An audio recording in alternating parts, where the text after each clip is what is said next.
Wow. Hi. Welcome. We're streaming today. We did not stream Thursday. Apologies. Um just the part of the thing of having a full-time job and trying to also stream. My apologies. Hopefully Breath of the Wild will be back next week. We'll see. We'll see. But today we are doing TaleSpire stuff. We are continuing to build the Caves of Chaos. I was actually building in TaleSpire all day yesterday. Well, not all day. We had a half a day of work for Memorial Day, so I spent a good portion of that time when I got off at like 2 o'clock before my my home game of D&D started at 8:30. A good portion of that time was spent building in TaleSpire, and I'll show you what I built later. It was just started. I built a little bit of it before building in it yesterday, so I will say the foundation was set for what was built, but I certainly built a lot. I'll show it later. Anyway, right now we are doing Caves of Chaos. So we finished the Shunned Cavern, or at least most of it. There are some little things that we're going to have to go in and kind of add to the Shunned Cavern. Most importantly is the other creature that's in here, which is the owl bear. So let's go ahead and add that owl bear from this. These are my Hero Forge. I noticed that they added a Hero Forge little menu thing here in the actual minis thing, so you can see all of your Hero Forge minis that you've added in there, which is nice. So you don't have to keep going back to this other Hero Forge menu, which is really neat. Anyway, monstrous, and we are looking for the OB owl bear. I know they just added one. Let's see. There's a skeletal dragon, wolf, weird thing. What's that? It's a drider. Is it not in there? Where is it? Is it beasts? It might be in beasts. Yep, there it is. Owlbear. Boom. Cool. Or eagle. I don't know what they would call this. I think it's just an owlbear. I don't think owlbear is as copywritten, I guess, as some other properties in D&D, like the Beholder and things like that. Cool. So there we go. There's your owlbear and his nest, its nest, her nest, littered with bones. Look at the bones, man. Right, boys, go chop its head off. All right, silly little bugger. All right, one thing we had to do is take care of these walls. We have to fix these walls, make them a little higher. So we're gonna do that. Let's get all of our building accoutrement set. So the height we want to go to, I think, is just a little bit higher than what we have the regular walls at. So let's set that first. Let's go ahead and set that. Let's do exactly that. Let's see. How about that? What if we make it as high as the ones here? Like right here. I think that would be fine. Give it a little bit of sense of cohesion with the rest of the map. How high is that? Very high. That's like, wait, I think that's it. Right there? Right there. It's pretty high. Do we want to do it that way? Well, I mean, we have room. We have room. So sure, why not? Do it up. Do it. Whoops. Whoa. Alright, I'm gonna have to take a measure on this and see exactly where that is. Move my grid there. And then we can truly begin.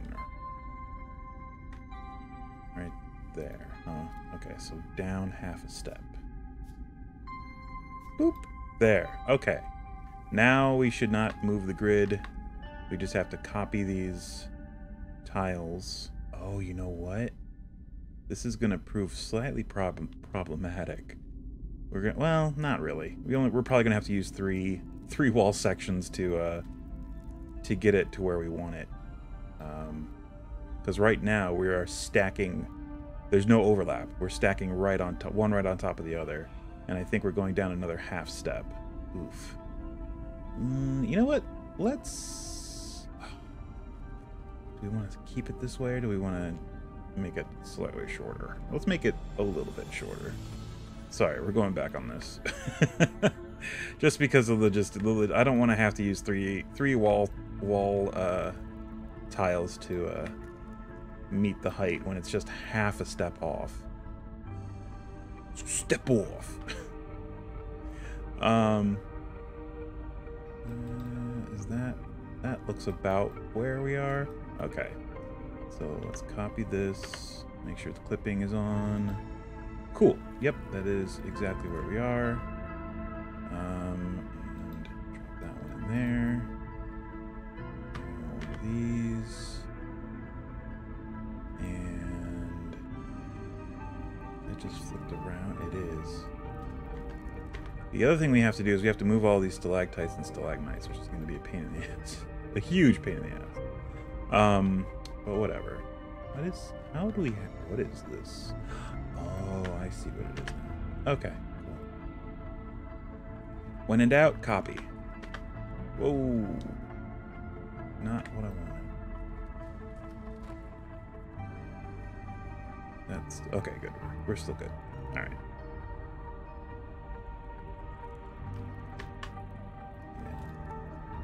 It's weird with the clipping. You know what? Let's clear that away so we don't have to worry about dodging that upper level and maneuvering it so we can see what we're doing.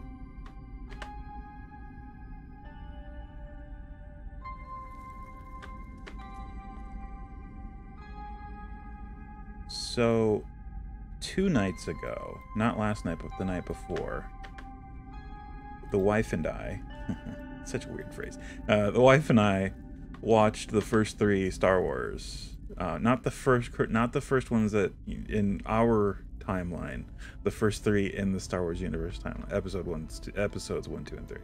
I don't know why I subjected us to that. It was my idea. I immediately regretted it. Well, I mean, I know why, because Obi-Wan dropped yesterday. And I wanted the prequels to be fresh in my mind. For better or worse. And I've gone on my diatribe about Jar Jar Binks. I'm not going to do it again. You know how I feel about Jar Jar Binks. I hate him with a passion. If there were any fictional character that I would take into a back alley and beat the shit out of, it would be Jar Jar Binks.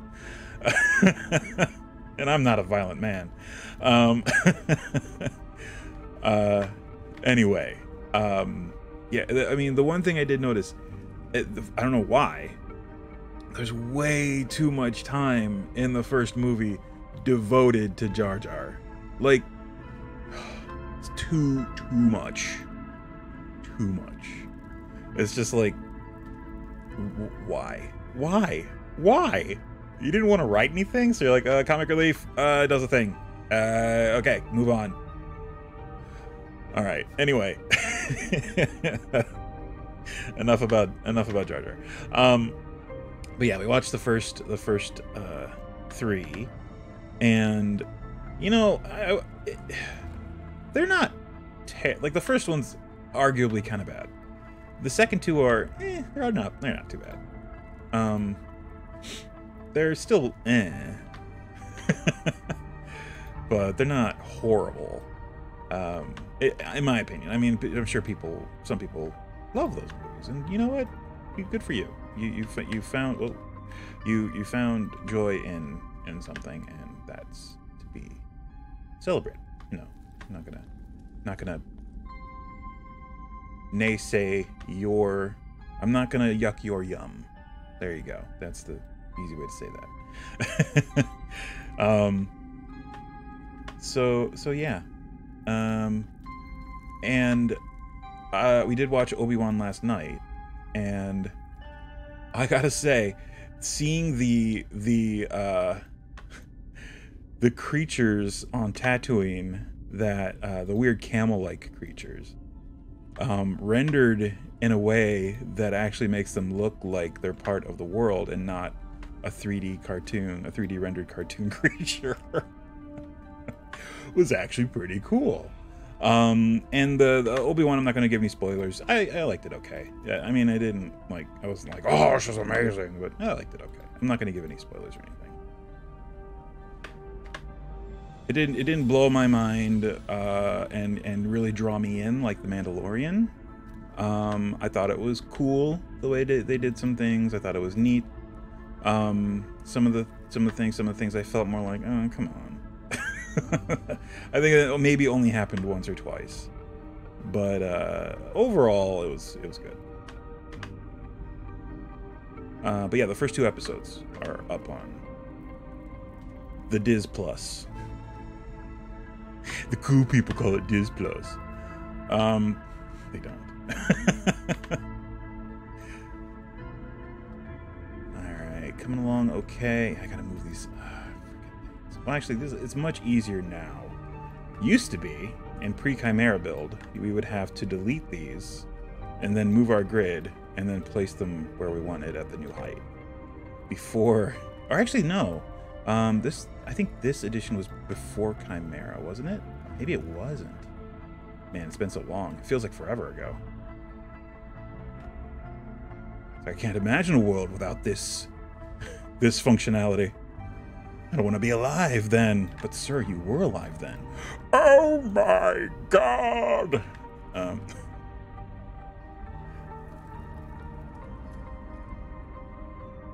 But yeah. Obi-Wan was decent. One thing I did notice.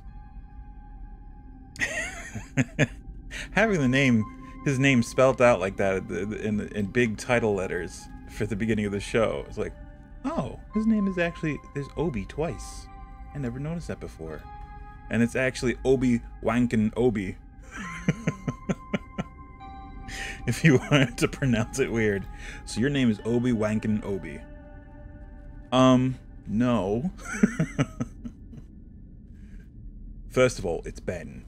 Anyway, is what he would say in this Obi-Wan, in this specific point in his story. But yeah, I thought it was cool. Yeah, I really don't have any specific gripes about it. Yeah, there was actually a couple of points where I was like, oh man, which I don't know how how much of an endorsement that is, but for me it's just like, if a show can do that, then it's like, okay, you get a little bit of a little boost on your grade, I guess. Like, oh, I wasn't expecting that, that's cool, kind of thing. And I know one wasn't a story thing. One of them was a casting thing. A cast member I did not expect. And again, I'm not going to spoil anything.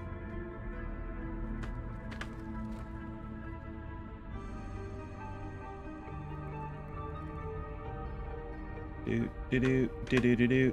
Boop. Boop boop boop boop boop boop boop boop.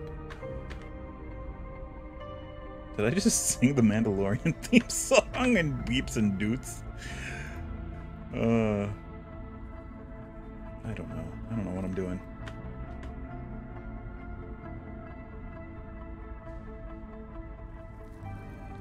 Walls and walls and walls.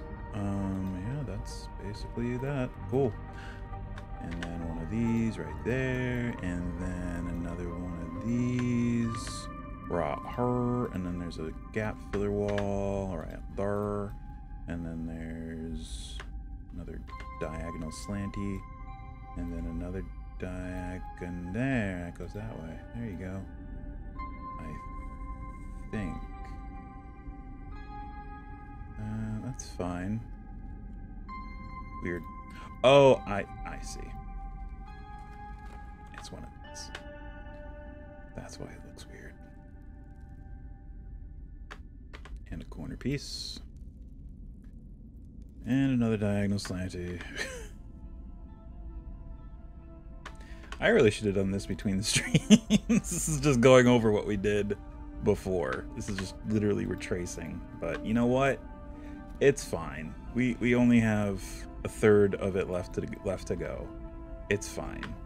It'll be over before we know it. Because we really don't have to think. We're literally just repeating what's already there.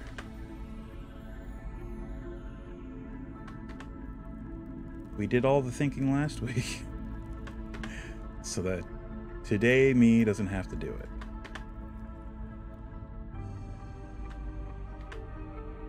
Boom. Oh, I also saw a teaser trailer for Andor, the another Star Wars thing. Not Endor, Andor. Not to be confused with the Ewok planet. It is an A-N-D-O-R, not E-N-D-O-R. The Ewoks had their movies. They had their chance. They had 3 movies. Counting Return. They had 3 movies.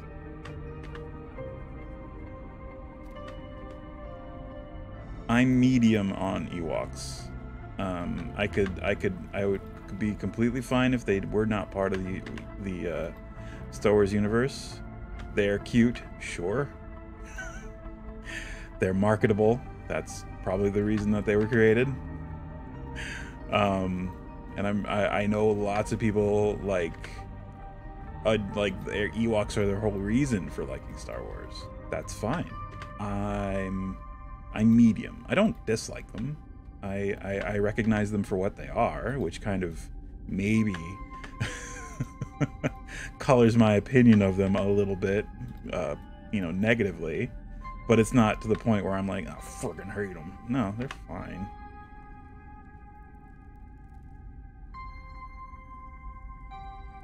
I mean, they've done worse since.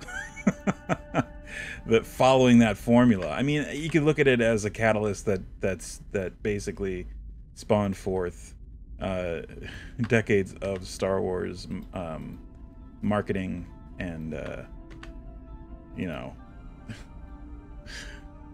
writing a script just to market on a character or a type of character, but which they've done literally with all of their characters, so you really can't get too much into that. But there are specific characters and creatures in Star Wars that they were like, oh, this one's gonna make money because we could make a plushie and a blah blah blah and a blah blah blah and a blah blah blah and pajamas and footy pajamas and all that stuff. But yeah, they're not the only ones who do it, so you can't really begrudge them. It's how the things are that the way things go. It really do how the things are that the way things go sometimes. Sorry. Alright. One thing I wanted to do also in the Minotaur caves, I want to throw in some buns and stuff. In just little areas here and there, and this scrolling menu really is touchy. It'll scroll past like three entries. But that's fine. Do we want to just do like a carpet of just a carpet of bones? No. Whoops. Just like a couple here and there, not a lot. And just like maybe one up here on this thing. Like maybe they tried to like that thing in Souls games when you try to get away from a big bad and you end up getting hung up on a piece of terrain and you die in like the most awkward spot. Yeah, there you go. That's that dude right there. There you go. And maybe he's stacking some skulls over here in this alcove. And let's give him a big rock to sit on. How about that? How about that? nature. Where's my scroll thing? They really need to make the little scroll dealy bob. Whoa, more visible. Whoa, yeah, this thing. Make it white. This little grabby thing. Make this thing white. It's impossible to see. Let's see. Okay, so we could either do.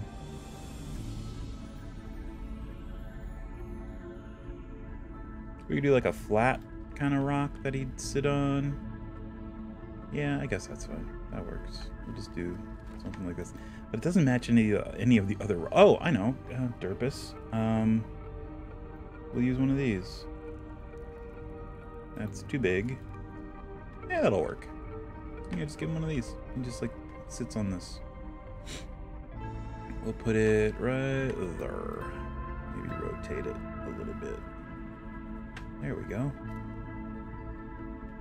Put it down just a hair. There we go. Oh yeah, there you go. There's his sitting chair.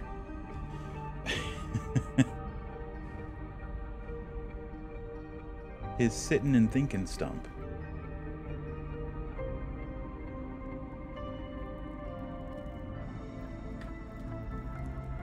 Okay. I think that's good enough. We might sprinkle a couple more here and there throughout the cavern. Boop, boop, boop, boop, boop. Spider webs. Good. Oh, actually, aren't there more monsters in here? I think there are. I think we completely forgot about the other inhabitants of the Minotaur caves. Because there's the fire beetles, there's the sturges, and there are the sturges, and there's also... That's it.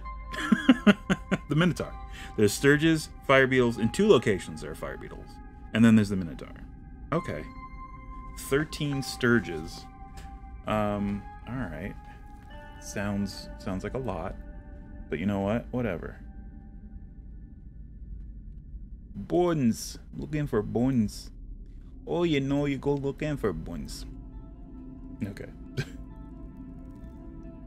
Let's throw this guy. Hey, Andres Plays Games. Welcome, welcome. We are building a thing. Building a thing called the Caves of Chaos. Yeah, it's that's the Minotaur caves right there. Then you have the Shunned Caves. Let me get around this measuring tool. The Shunned Caves down here with an owlbear. There's an owlbear in there. And some, what is it? Gray oozes in here. And then you got the Minotaur over here. And some fire beetles over here. So yeah, they're there. Hidden fire beetles. And there are more fire beetles somewhere. And sturges. Where's the sturge? Where is the... There's a sturge. Right there. Right there. We got to put more. We need to put down more sturges. And another location for fire beetles. So, let me take a look here. Whoop. So, 45 is the Minotaur. I think 44 and 43 are the fire beetles. Yeah, it seems right. 44 and 43. Yep. 2. There are 2 in area 44. 3 in area 43. Okay. So area 44. Let me scooch my thing here. 44 is the upper... this area over here. Cool. And for fire beetles, we don't have many options. As far as bugs, we can use centipede, scorpion, spider, or the turtle. That's not an insect, sorry. Yeah, not much in the way of actual insects to choose from. But we do have this aberration thing that looks kind of like a beetle. So we're just going to use that. So 2 of these weird things as fire beetles. There you go. And I guess we're hiding them. Boop. And boop. There we go.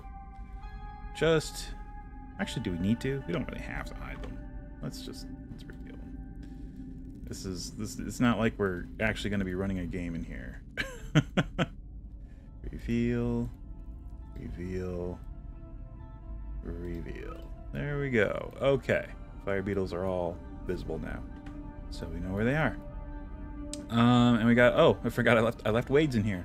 Let's take Wade's out of here. We'll put him at the entrance. And we'll get rid of Essenor for now, because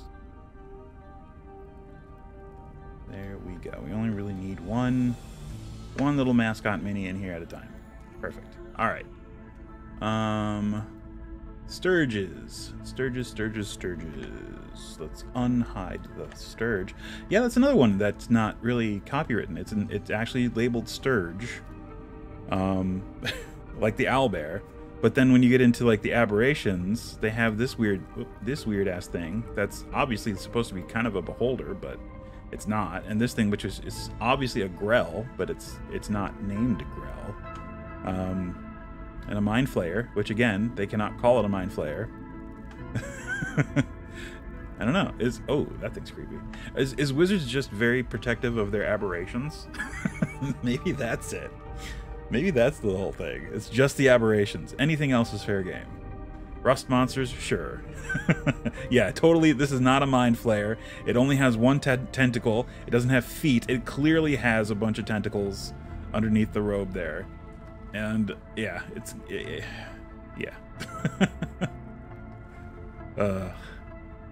You can probably make a mind. Well, maybe if Hero Forge makes a model for it, you could probably make a mind flayer in Hero Forge and import it now.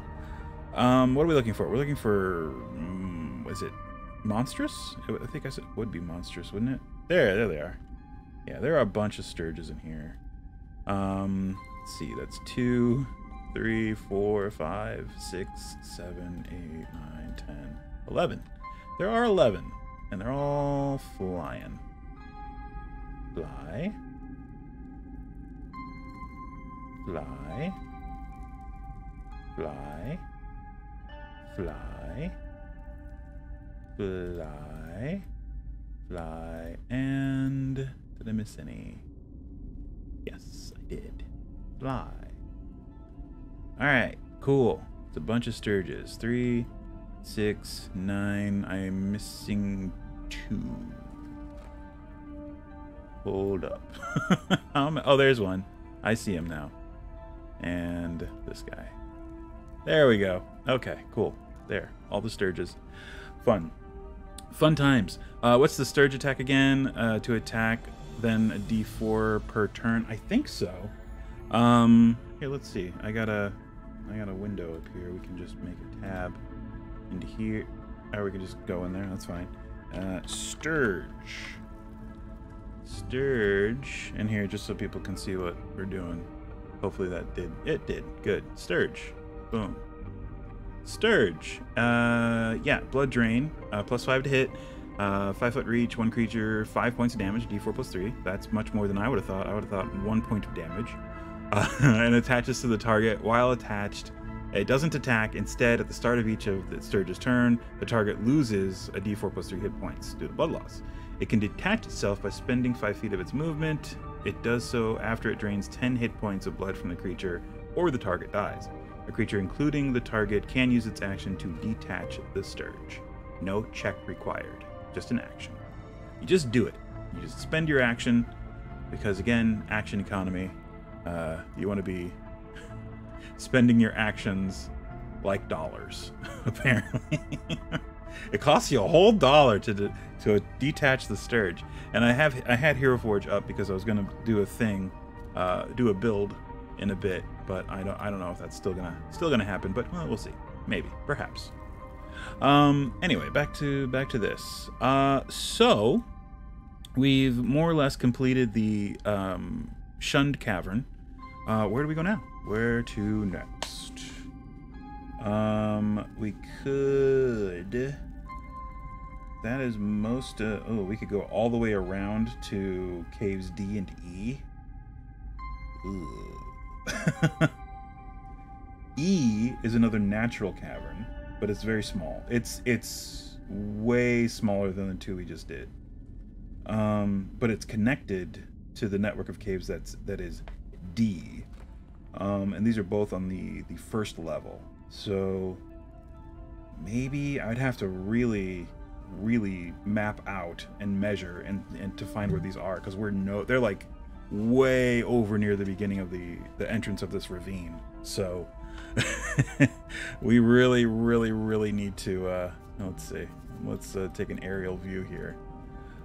So this is the first cave we did, which was A. We were starting alphabetically. You know, B. Did we do B? I feel like we did B. Yeah, this is B. Okay. So A. Okay. So let's get an idea of where E is. All right. So that's 10, 20, 30, 40, 50, 60, 70, 80, 90, 100, 110, 120, 130, 140, 150, 160 south, and 10, 20, oh, sorry, 170 south, and 10, 20, 30 east. Okay, 170 south, 30 east. That's, it's a little ways away, but I think we can do it. Sure, let's do it. I got nothing else going on. I mean, that's why we're here today, to do this. All right, so 170, 17 2x2 tiles. Yikes. So we may as well make it the terrain that we're planning on making the ravine floor, which is this. Just so we are, you know, accomplishing something while we're measuring. All right, so 17 of these things. Oh my god, it's not even gonna let me, is it? I have to zoom like all the way out. Okay, all right. Well, we already have a tile down, that's good. So let's zoom out. Okay. All right, and then copy that. So that's 1, 2. 17 is 34. Yeah, we're not anywhere near. So that's 28, 32, 34. Okay. And then 10, 20, 30. That should be right there. That should be the entrance of Cave E. So let's count again. 10, 20, 30, 40, 50, 60, 70, 80, 90, 100. 110, 120, 130, 140, 150, 160, 170. Beautiful. We did it. All right. So this is cave entrance E right here. And you know what? While we're at it. No, you know what? Yeah, well, let's do D2. D is very much right. We'll just determine where the entrance is. We're not going to actually work on D right now. So let's see. 10, 20, 30, 40, 50, 60, 70, 80, 90 to the east. And then 10, 20, 30 south. 90 east, 30 south. All right. So that's 10, 20, 30, 40, 50, 60, 70, 80, 90. And then it's 10, 20, 30. There's cave D. Right there. Beautiful. 1, 2, 3. That's E. Right? 1, 2. Right? Yeah. 10, 20, 30. So let's go ahead and just leave the tiles where the entrances are. For now. I mean, yeah. Because otherwise it's just going to get confusing. Alright. And we'll leave that big line because that's going to end up being there anyway. Oh, Mr. God DM, I have a question. I'm not really a God DM, but I will try to answer as best as I can. Mr. Soapy. Oh, to Altazimi and Soapy, thank you and welcome. Do you still do your paid games? I do, but we're just looking to try and get players right at this point. So it's like a standing open monthly game that I'm trying to just get players for to run, essentially.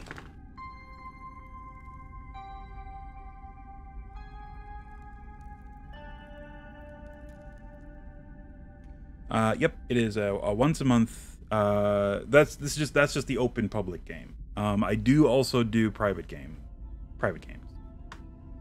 I have currently one private game that I run that's weekly. And then there's my home game, which is semi-weekly, once every couple weeks if we can get everybody together, which is the way it is with most home games.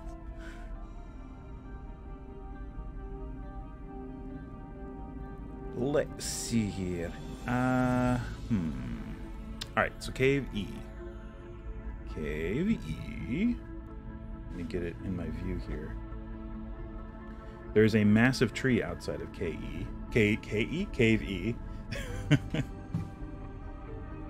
Let me find the entry for it.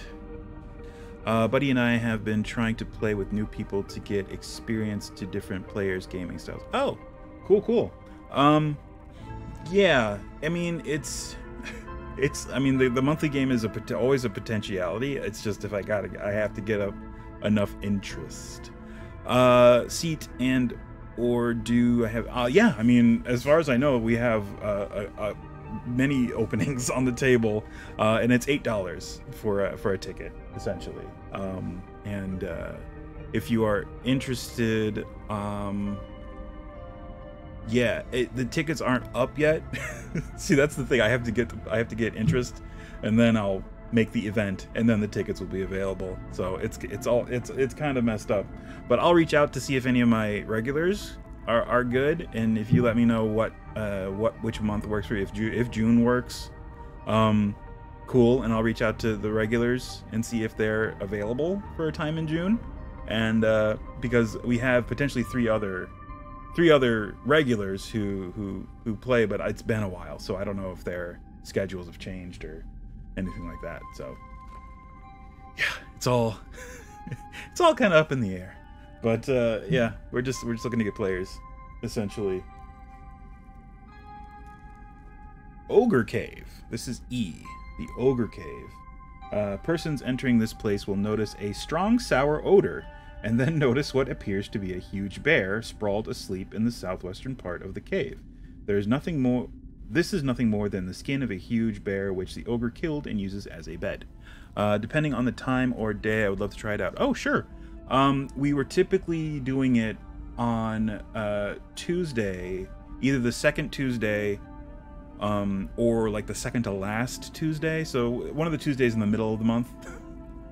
Depending on, availability and everything, and which can change, obviously, because it's been a while, and I'm sure that, I mean, depending on availability, it can be whenever, as long as it's an evening for me, because I work during the day, and as long as it works for everybody, essentially. But yeah, it was usually a Tuesday evening when I would run it previously, and it seemed to work out fairly well. It's usually from like 6 Central US until 10, so it's like a 4-hour game, from 6 to 10. Sour odor. Nothing more than the skin of a huge bear which the ogre killed and uses as a bed, making it more comfortable by heaping leaves underneath. The ogre sits in the eastern portion of this lair, and noise will certainly bring him ready to do battle. This huge ogre has AC 4. Well, I guess that would technically be AC of 14, due to another thick bear skin he wears for protection. So he's wearing hide armor. So it's an ogre with hide armor.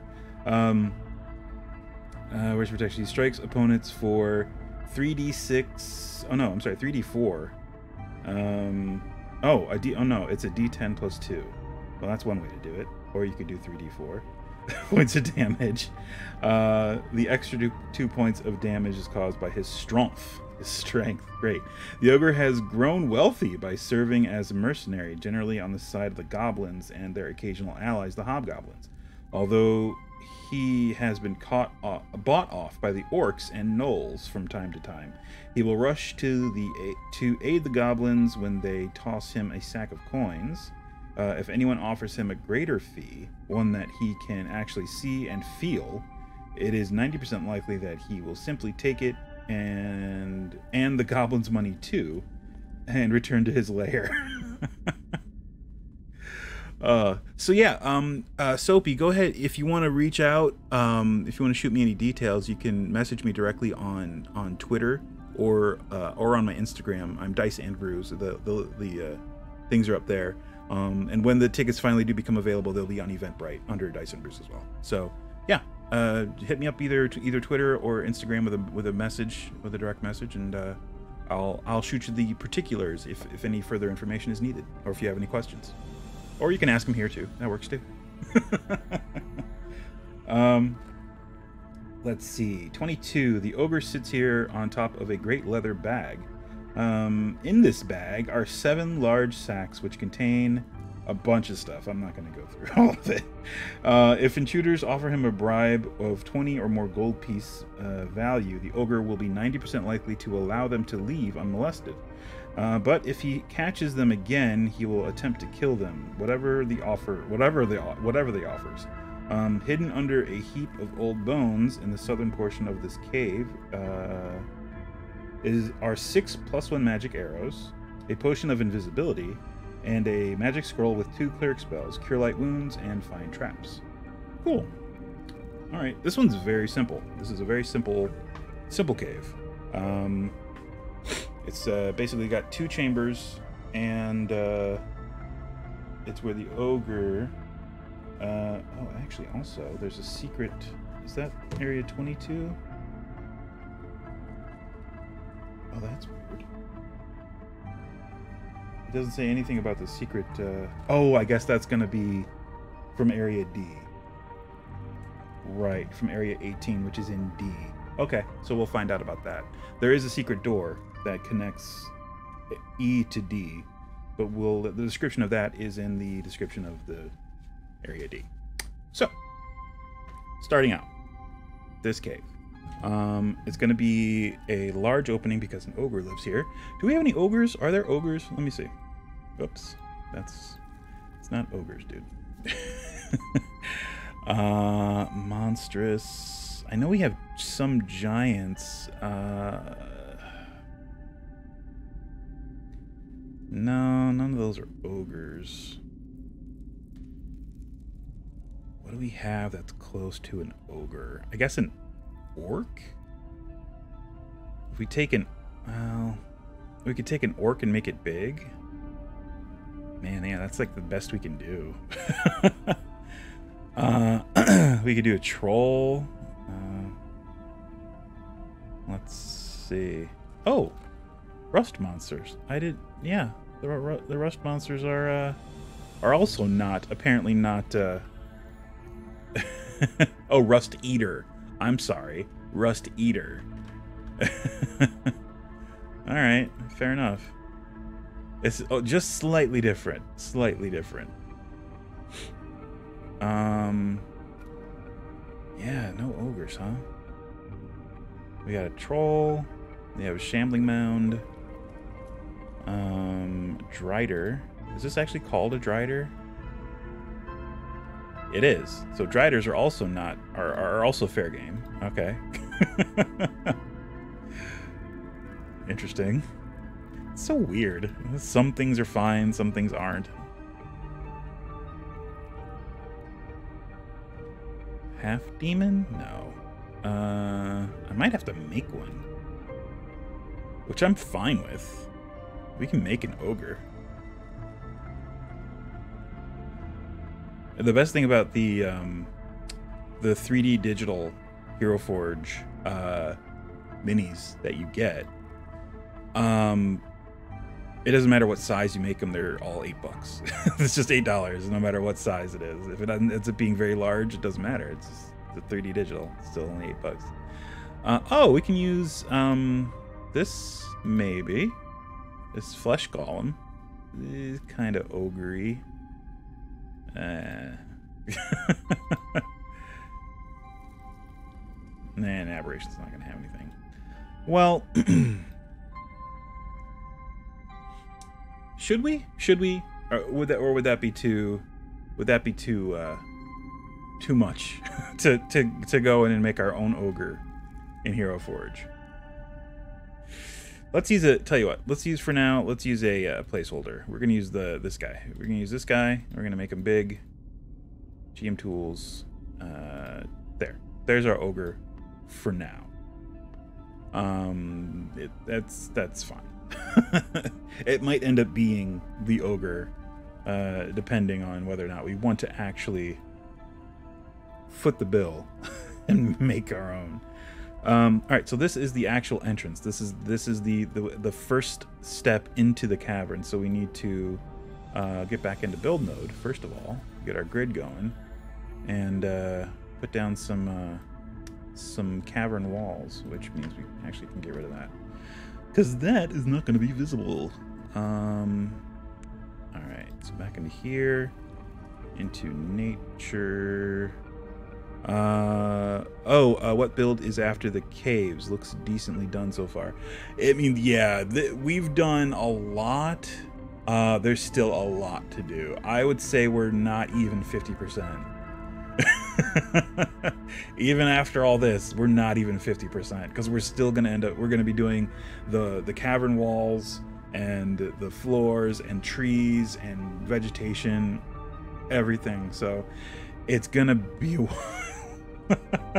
I really don't have a plan for what's next. Probably something else that's fairly classic in D&D, and that I have the module for. I guess that's another qualifier. I have to have the map and module so that I can, I know what I'm doing. Let's see. Oh, I guess it's in here, in nature and rocks. There we go. Okay, so, that is smaller than I thought it would be. Where's the big one? There it is. All right, cave entrance. And okay, that marks our cave entrance. Wonderful. Wonderful. Right.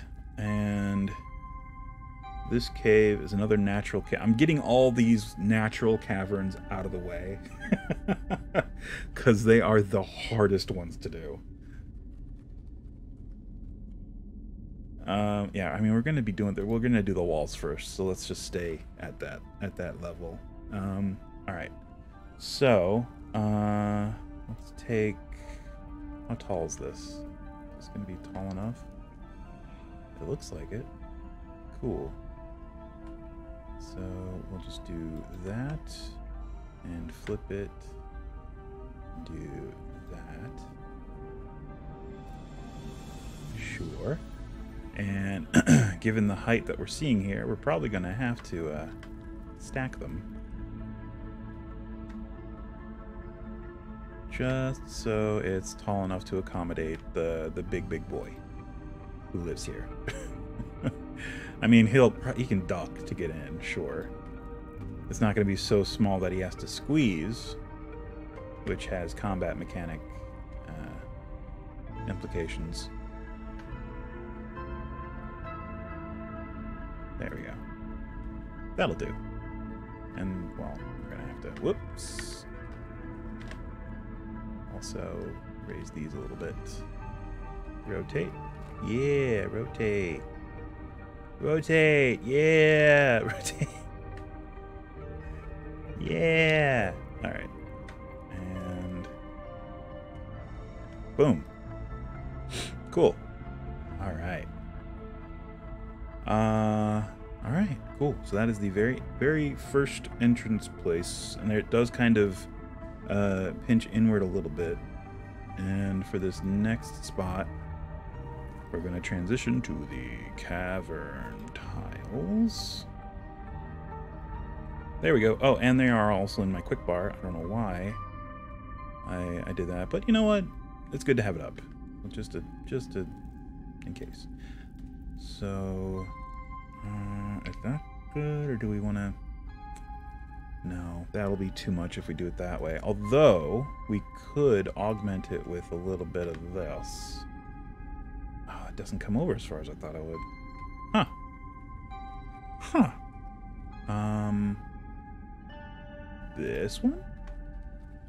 Will that stick out further? A little bit. Alright, good enough. So yeah, that comes out that way. It goes... Yeah, it's supposed to cut across there a little bit, but you know what? That's fine. We can always bring this in a little bit.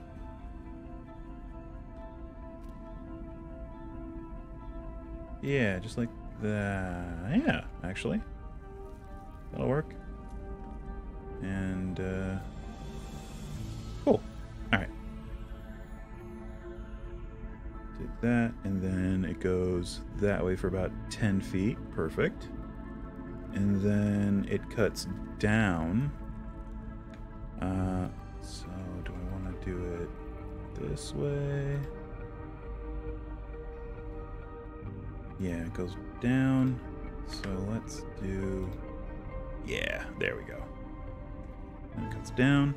10 feet. And then there's a little cul-de-sac-like area.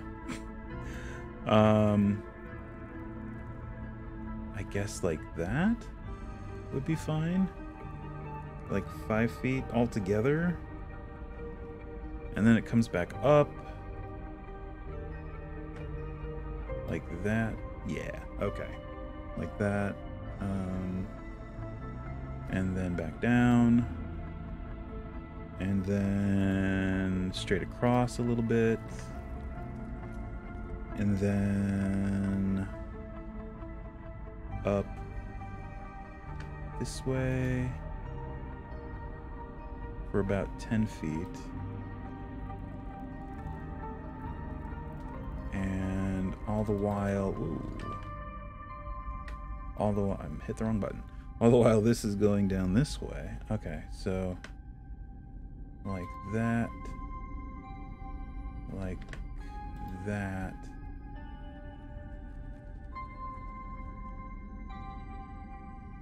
So that is about 10 from the entrance. That's 10. So this would make it 20. Let's see, 10, 20. Okay. And then it goes down. Like there, 10 feet. Is that going to be... Oh, that's not... It's not enough. Hold on. Oh, I see. Okay. I know what I gotta do. I know what I gotta do. Let's flip this. Okay. Possibly. That's possibly... Or actually, here. Yeah, one of these might help to come out just a little bit. Okay. And then this has to come up, and that's actually going to sort of pinch this, but not really. So weird. Yeah, these natural caverns are really, really... Okay, there. I think that's pretty close to what we're trying to get here in the book, without it being super pinched here. And we got 10 feet there, 10 feet there, which is really all we need, and just a few other feet here and there. And then 10 feet, 10 feet, 10 feet entrance. Cool. That's about it. So that area is good. This is gonna come down a little further. This has about... So yeah, this is too narrow. So let's do... Whoa. Keeps doing that weird thing. I'll click on one of the quick tiles and it'll leave build mode. I don't know why. And instead, let's just do this one down here, which is at about 20 feet altogether. Got 5 feet there, 20 in the middle, or 10 in the middle, and then another 5 feet down here. Yep. Yep, that's about right. All right, so this next little bit is where it meets up with the secret door. So we have to be mindful of that. So maybe use tiles that are going to lend themselves to being hidden with hide volume. And man, they made this so weird because it's like right on the corner of this room of the cave complex D. So, oh God. All right. So essentially, it's gonna be like this corner. Fine. I think the easiest way to accomplish that would be to just have that, maybe, and just have it disappear. And maybe I could also do like that with one of these. And then those two tiles will disappear when the secret door opens. Sure. I just have to... Ugh. Yeah, I gotta line that. How am I gonna line that up? It's so weird, because Area D, for all I know... Well, actually, it's gonna be... It's not gonna be masonry walls. It's just gonna... They're just gonna be on a grid. So as long as it meets up that way. Alright, so... Oh, you know what? Let's just do it this way. There. Done. There you go. That's it. And this is actually going to be the wall that is part of the area 18 in the cave D complex. Perfect. And let's just do a few gap fillers, which will also disappear with the hide volume. And there you are. This is it. This is Caves E. I told you this one was small. It really is. It's the tiniest. The tiniest of them. Alright. So, let's see here. Let's do the floor. Shall we?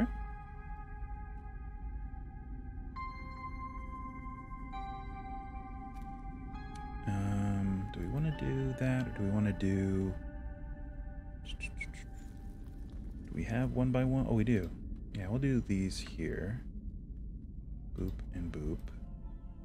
And then the other inner ones, we will do these.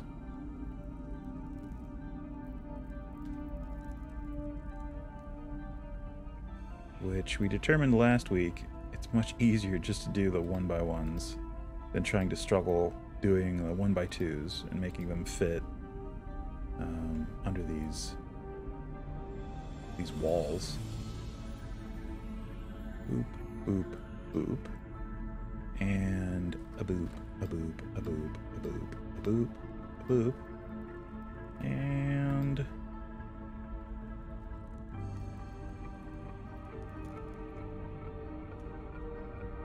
there we go. A little bit more.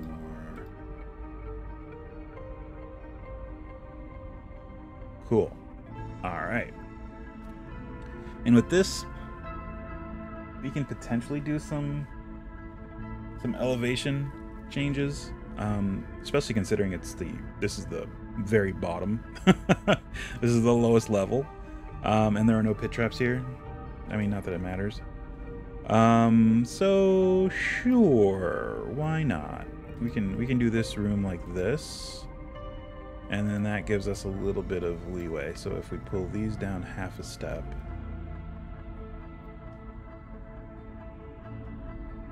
Whoops. You can pull this one down a full step. And there you go. There's a little bit of a depression in that area. Cool beans. I think we can put that there. And that'll just be at the regular elevation. Same with the rest of this room.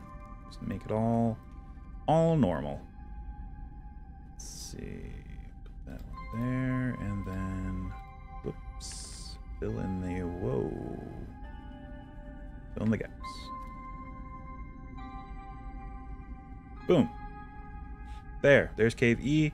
We can also do... what else can we do? There is the Oh, yeah. Oh, you know what? You know what we can do? Let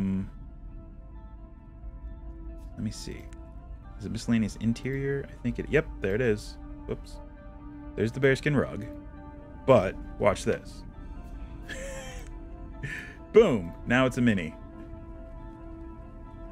And we'll make it fly. And we'll make it...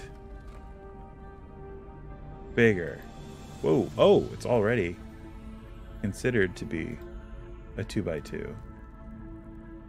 Or a 3x3. Oh, it's a 4x4. Whoa. Yep. Oh, jeez. How many times am I going to go to the same set size? Oh, that's as big as we can make it.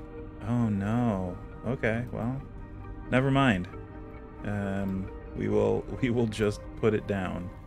I was going to try and make it a big bear rug, but, or you know what? I guess what we could do is put down a... Do we have a bear? Or just a regular bear? Oh, yep, we do. Regular bear. Boom. Okay. Regular bear. Make him a big boy. Yeah. Alright. He's a big boy. Make him sleep. He sleep. And we can just put this there. And they're like, oh, it's a big sleeping bear. And we'll just hide the rug. Can we do that? We'll find out after this ad break. Can we hide the rug without hiding anything else? Stick around to find out. Be right back.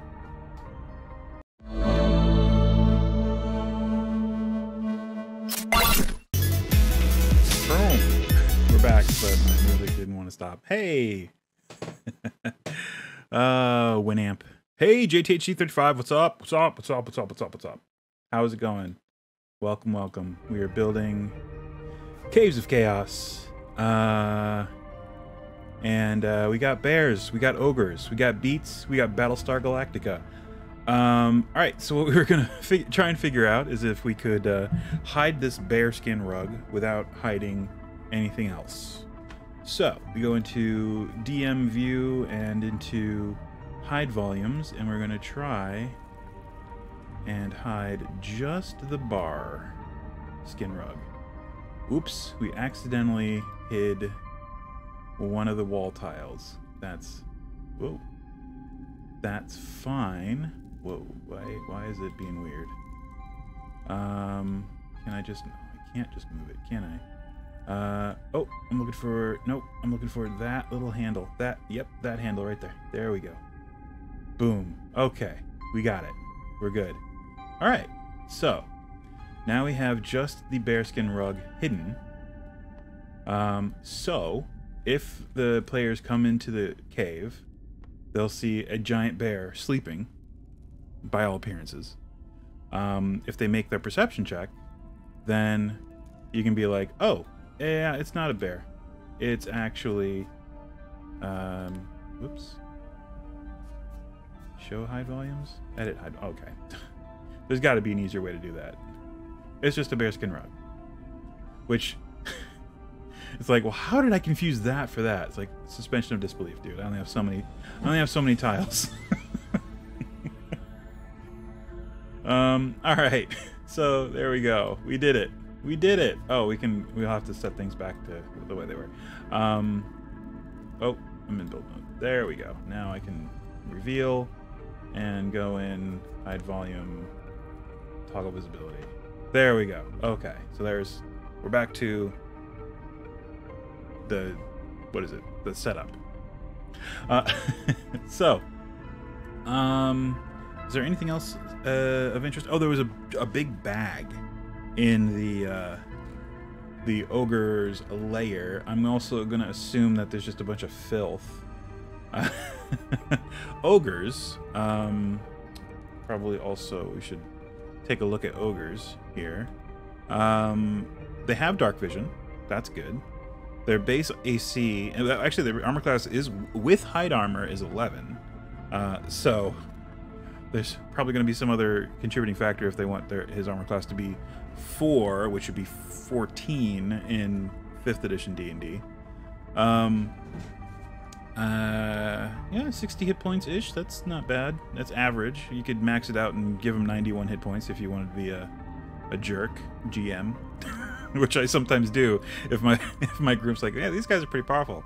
Yeah, those are the suggested hit points. We're gonna go for max. We're just gonna max it out.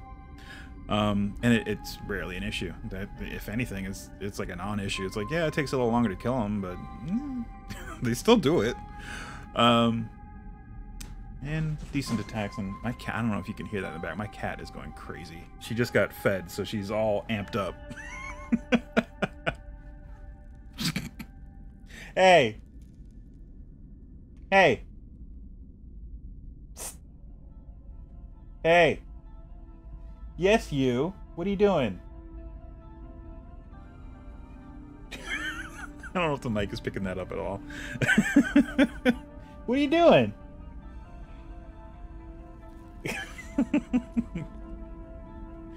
All right. Anyway, back to this. Alrighty. So sits here atop a great leather bag. In his bag are 7 large sacks, which contain a bunch of stuff. Alright. So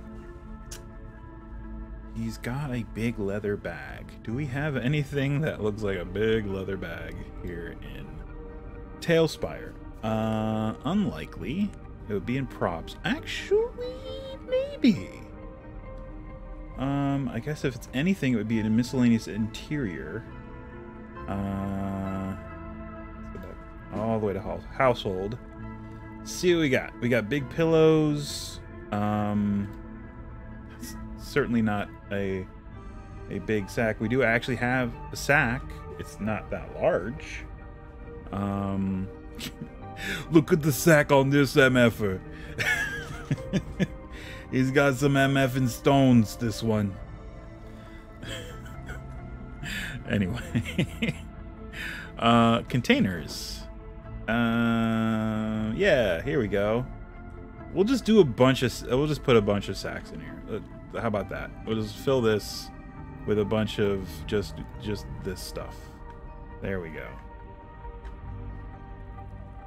Now, my cat is going freaking crazy. What are you doing? Yeah, you. What are you doing? Come here. Come here.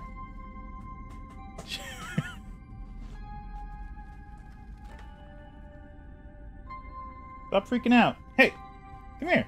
All right. It's like, screw you. I got things to do. Oh, okay. Go for it. You go for it. All right. Cool. So we have a bunch of sacks there. That's the best we can do. The ogre. I kind of want to make an ogre. Would you guys hate me if I made an ogre on stream? Would that be completely inexcusable? I kind of want to make an ogre. I kind of want to do it.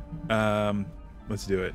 All right. So luckily we have these base templates that we can work from to kind of get us halfway there. Minotaur is the right size, but the wrong race. Force guard, that's a furbolg.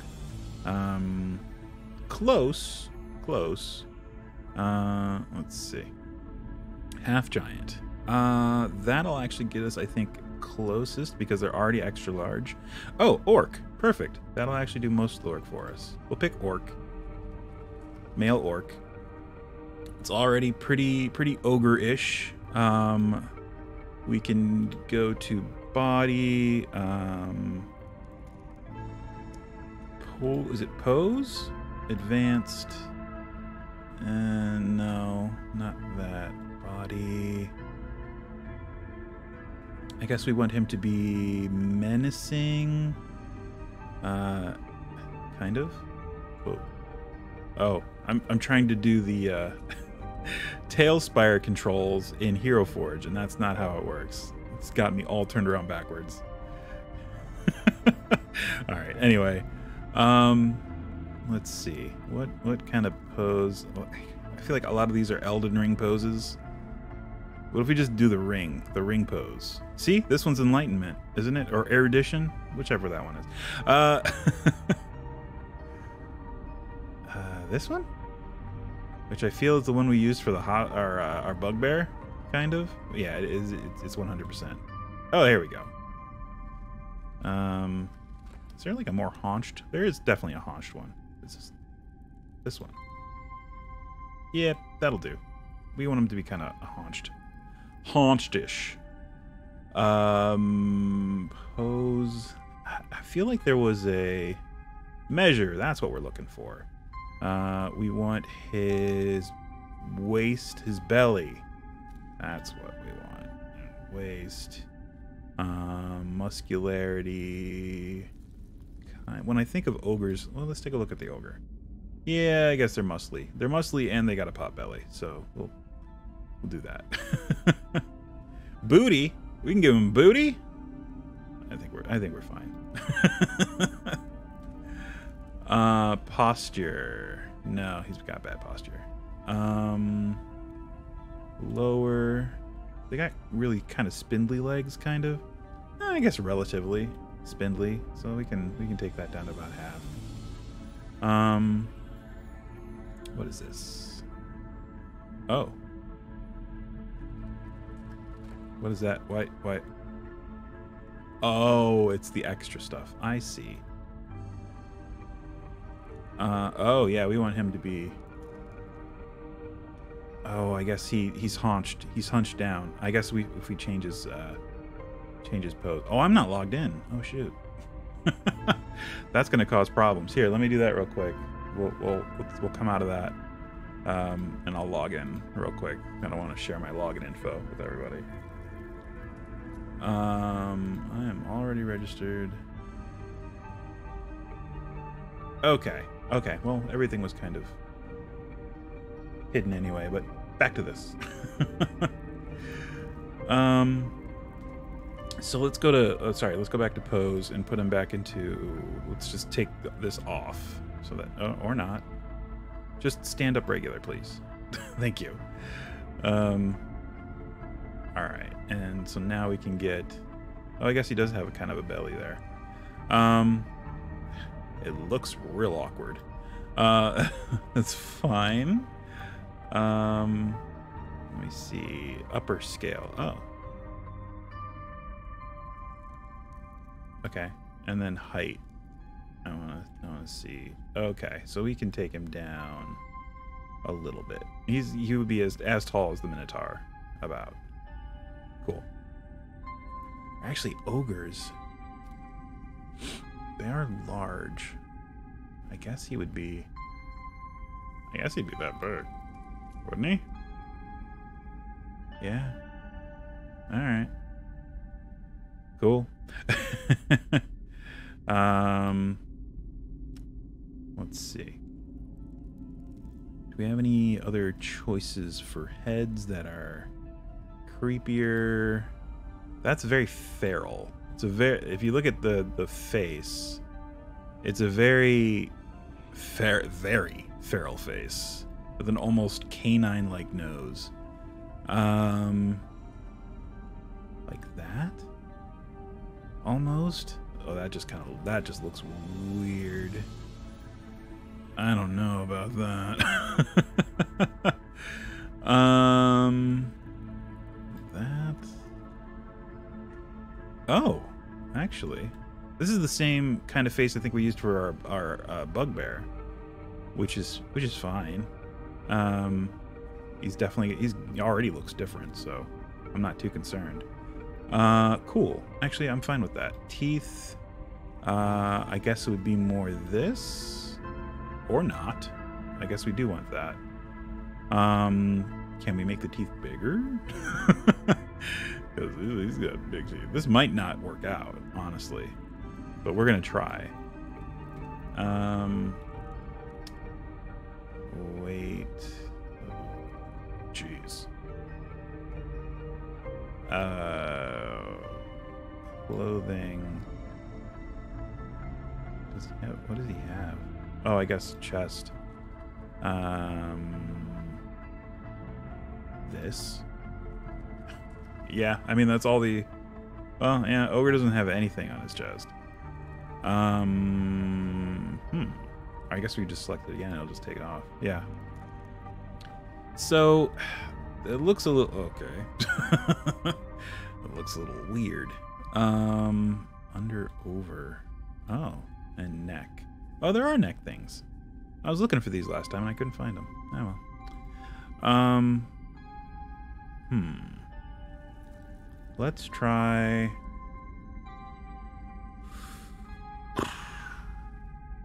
oh, it would be body, measure, what's build? Build. Oh, whoa. Oh, that, okay, that actually helps. That looked really weird. Okay, all right, that helps it not look so freaking weird. Muscularity, okay, yeah, that also made it look weird. Okay, all right, so medium muscularity. All right, and his head is huge. I'm gonna take that down a little bit, just a little bit. Okay, I think that's starting to look okay. Jeez. Bust. Wait, is it bust that we want to affect to balance out his? Nope. Sir, don't ever do that again. All right. I guess with the muscularity down, the belly doesn't look so weird. I mean, it still looks kind of weird. Wow. Oh, waist. Do we want to that? Oh, nope. We want that because it adds to the belly. Good enough. Fine. And his head is still pretty huge. How old are his ears? His ears are okay. His ears are pretty much that.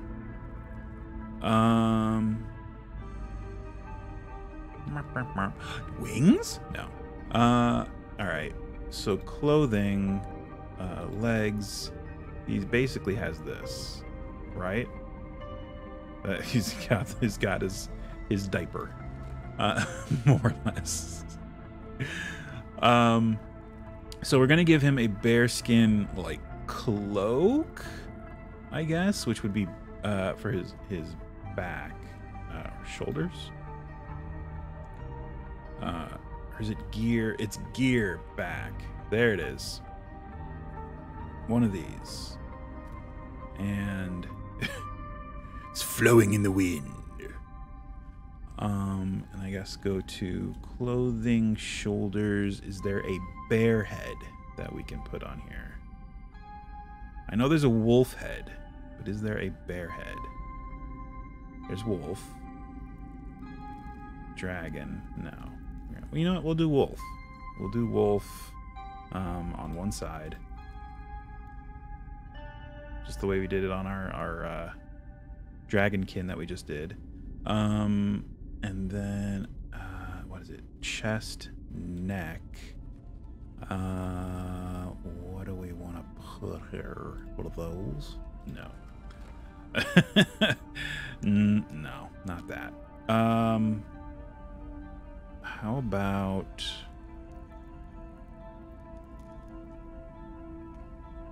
no. This? I guess. I mean, that's the same exact thing we used on the bugbear. Okay. You know what? That kind of works. That's kind of like a He-Man. He-Man action figure kind of thing. I'm digging it. That's fine. And it actually makes it look like the cape has something to latch onto, which is the big thing. All right. Cool. All right. Good enough. Other than that he doesn't have anything, and now it's just figuring out his pose. So let's see. Pose. His pose. It was be haunched, right? Like this one. Kind of what we want. Or this. Kind of. This. Sort of.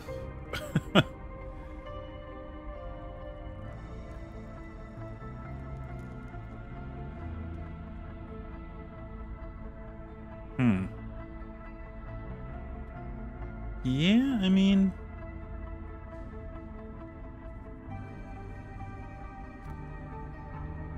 Huh. Kind of want him to be more menacing than that. I don't like any of these poses. It's like I'm looking through, I'm like, I want to be menacing, but kind of like haunched over, but none of these are really... A lot of these are, I mean that's obviously that's what this is. The Hero Forge, it's in the name. It's for making your heroes on, you know, like a 3D version of your mini. It doesn't work so great when you're trying to make monsters. Well, I mean, there, yeah, you can do zombies probably pretty well with that one. And I mean, it's just these are the basic poses. You can get in and like pose them the way you want, but I'm looking for a good base pose, essentially, which I let me see. No. Okay. Starting from here, I think we can do something. So if you go into advanced, you can select these individual pieces and kind of make it so that they're not so jank. Okay, I want that to come down a little bit. I want that to come down a little bit. And that to come down a little bit. If it's right up against them, that's fine. It's not a big deal, as long as it doesn't go too far. And there, it kind of went a little too far. So we gotta bend it that way slightly because it was going through his arm. Alright, and then if we twist and bend, does that make it a little bit better? A little bit. Okay. That I like. Alright. So, oh yeah, we can rotate this, I forgot. I guess we want to tilt it a little bit down and into the shoulder a bit, I guess. And scale. Ooh, scale. You can make it a little bigger so that it looks like it's a bigger wolf. Sure, there we go. Cool. Then, all right, what else do we need to change? Well, everything, really. Shoulder. Bend, shoulder. Tilt, shoulder. Twist, elbow. Whoa. Hand. Tilt, no, twist. There we go. Bend, no. There it is.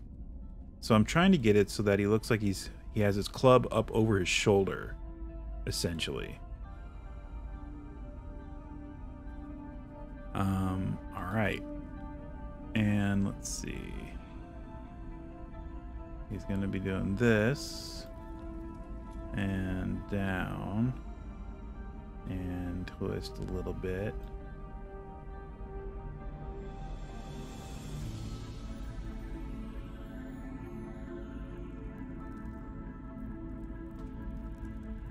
I guess like that, and then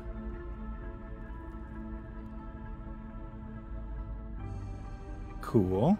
All right. Can't really do much with his legs, aside from moving his position and twisting him on the base. It's really all you can do with the legs. Ooh. So another thing we want to do is probably like that, and we can also do this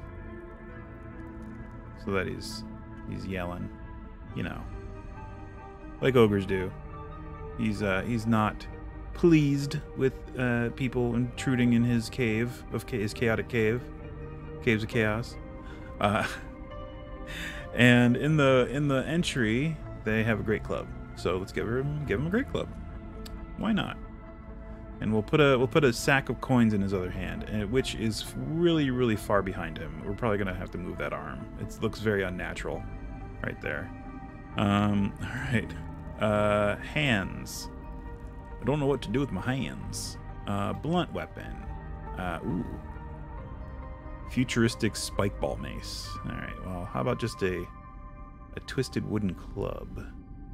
Rock mallet, wooden mallet, sledgehammer, scepter, tetsubo, orchestrate club, which is what we gave the bugbear, a club, a mace, crystalline maul. Okay, how about I like just the basic this thing. Yeah. There you go.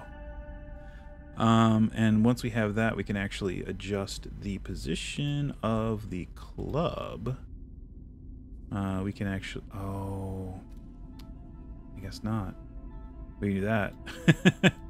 We can do it. Usually you can change where he's grabbing the club. I was going to scooch it up just slightly, but you know what? I think it's fine. It's fine where it is. And actually, we got it pretty close with the hand position. We just need to twist it ever so slightly to actually be resting on his shoulder. There we go. And there. Cool. All right. All right. Yeah, his other arm is bugging the shit out of me. It's like, whoa. So, okay. There we go. There we go. That's a little better. His posture's still horrible, but you know what? It's supposed to be that way. We can do that.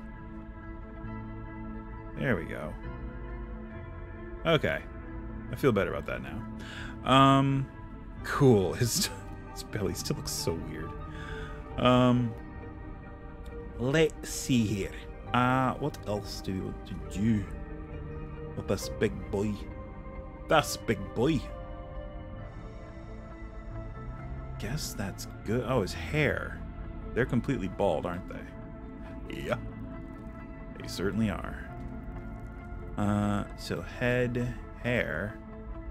Oh, we can give him a cool 90s 90s flat top. Super cool 90s flat top. Let's just get rid of that. That's fine. I think the top knot was okay. This just sort of makes it a little more, you know, closer to the source material. What do you do? Data Jack Mohawk.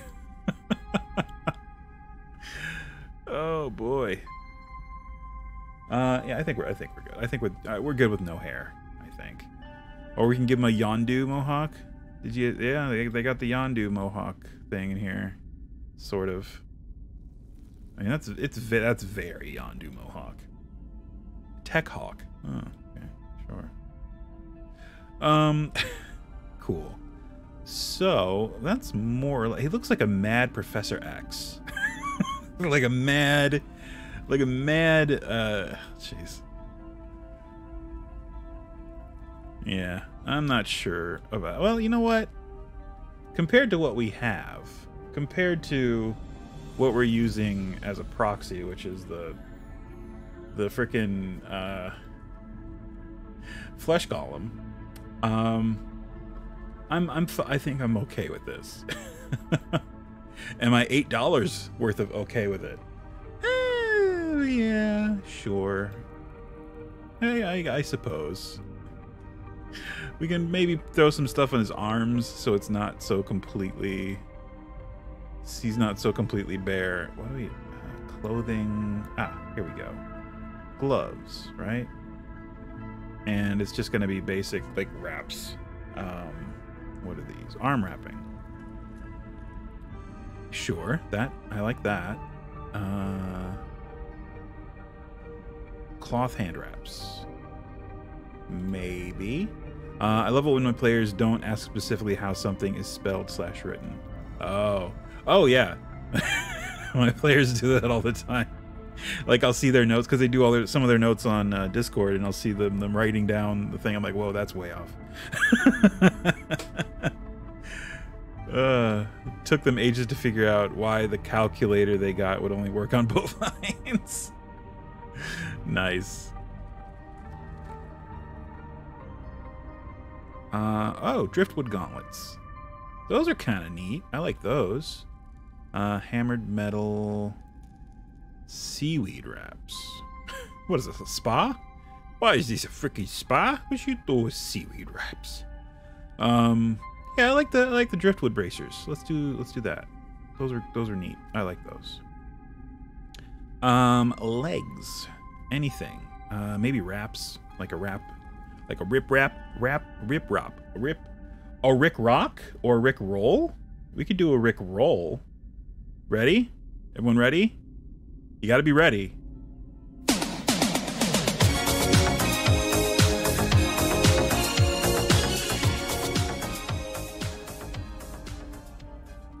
I warned you.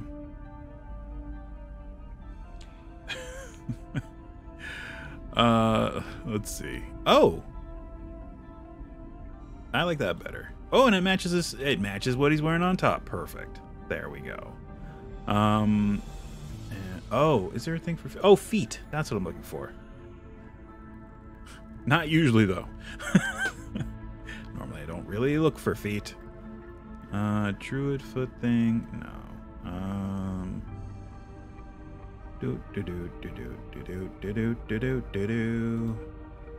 I'm always ready. There's only so much of that song that I can play without getting in trouble. Cloth wrapped boots. Do they just have like cloth cloth wraps that show up around the feet, like a non boot? Ooh, ankle manacles. That's kind of interesting. Leafy shin guards. Oh, okay. Hey, to each his own. Let's see here. Boo. Not seeing anything that's just like wraps around the feet. This is the closest, which, I mean, honestly, I'm okay with. Foot wraps. Ah, there it is. That's what we were looking for. Exactly that. Perfect. All I wanted. All right. So cool. We have the Ogre set, more or less, for better or worse. So let's go ahead and color this bad boy. Starting point.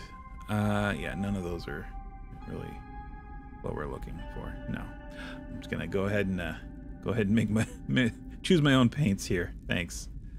All right. Elves, spirits, orcs, and goblins. Let's see. Reptiles. Fleshy bits.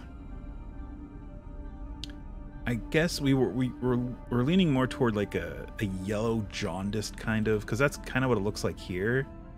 It's more of a sickly yellow kind of color. Let's see. These are all too far. These are too green. We can always mix our own color. I think. Oh, yeah. Go to mix. Create a new paint. Oh, cool. Skin. And yellowish. I'd say around that range, but like light, maybe a little more orange. A little darker, a little more yellow. Yeah, this is tough. I'll rename it Ogre Flesh. Whoops.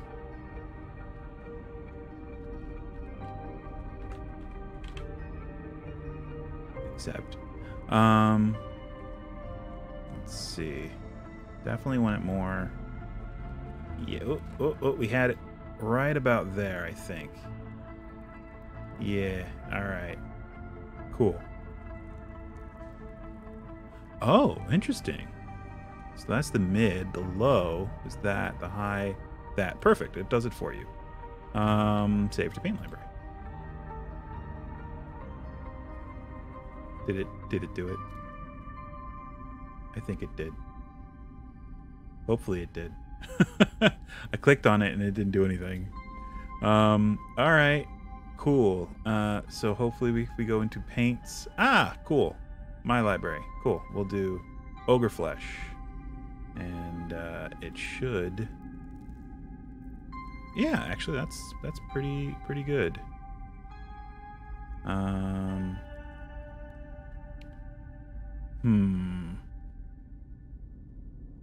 Yeah, I guess it would just be all around Ogre Flesh. We could do his ears slightly different here and there. There's no, like, overpainting that we can do.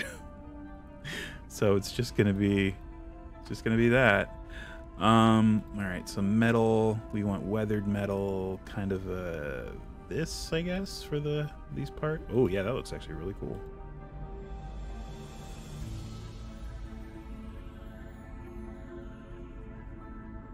Alright. Sounds good. And I guess also for this. So that's also metal. Another metallic part. Let's see here. What else do we want? Sugar brittle. Ooh.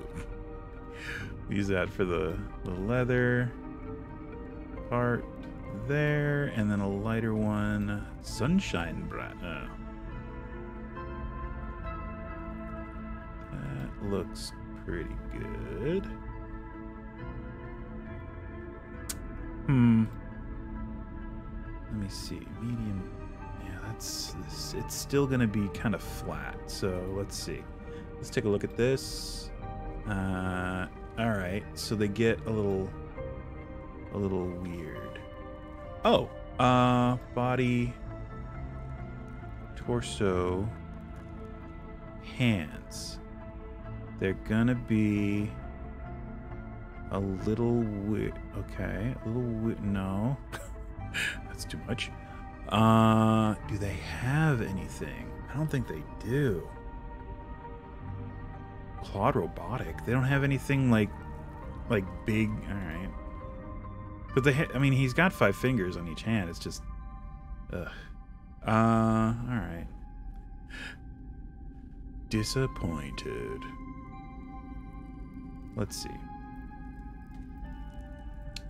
So it's slightly like oranger, I guess. Oh yeah, so I guess this would be sort of like, yeah. So like, it's the only shadow that makes any sense on this thing. Everything else is just kind of like, yeah, well, you can do that much of it, which is just a huge chunk of. Oh, actually, that's not bad. A huge chunk of them. We'll do that there. Whoa. All right, good. I got his other hand. And I guess we're gonna. Oh, it would be that. Maybe.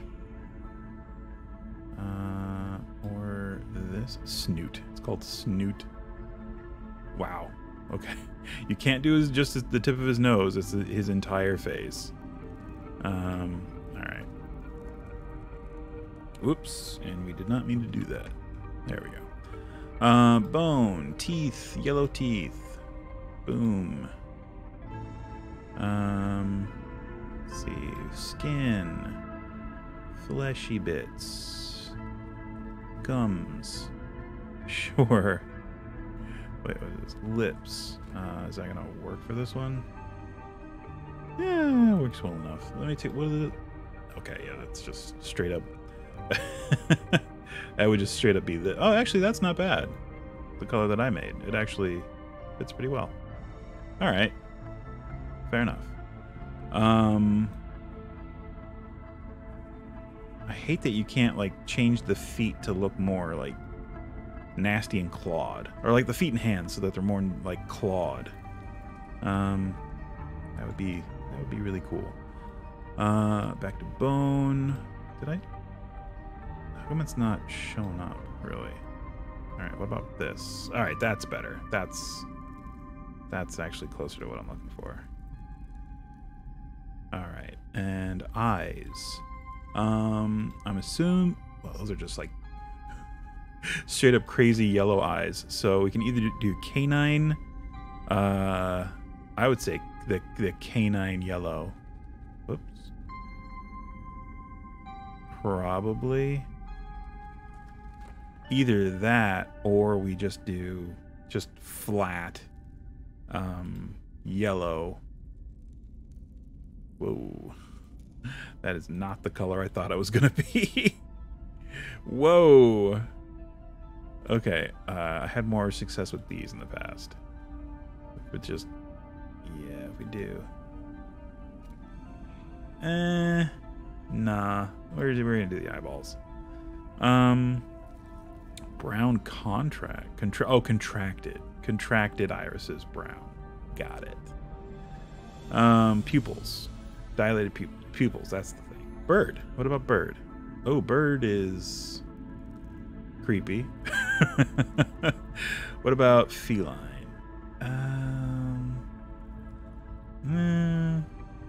Bovine? I kind of like bovine, actually. What about just the... Oh. That's very creepy. I like that, actually. What about the brown? Yeah, the brown I think are going to be the best. They look more monstrous. Yeah, I like those. Those are pretty good. All right, cool. Hair. I guess like just dark charcoal ice cream.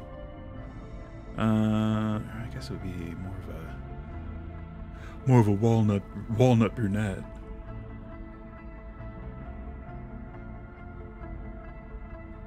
Sure. Oh, we can change his brows. He doesn't have to have these piercings. Actually, I'm okay with the piercings on his eyebrow. Why not? It's gonna be materials that are probably not. So like, yeah, rust bucket. Perfect. It's like a rusty piercing. Oh, it's Destro from G.I. Joe. Okay. I'm coming around on the color altogether, I think. The skin tone. It's a little... Yeah, it still feels a little pale. A little light. Can we edit it? I don't know if we can edit it. Library. Can we edit it? I don't think we can. All right, anyway. But if we were to take something like, I don't know, medium deep here. Now it's too skin tone. Yeah, because I don't.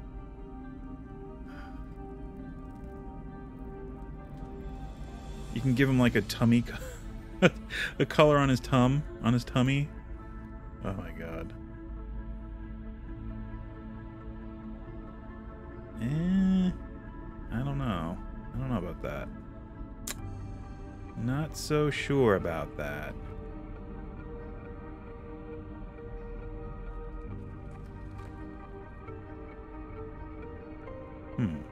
Actually.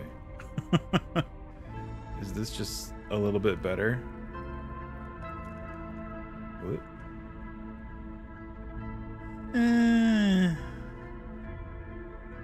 I don't know.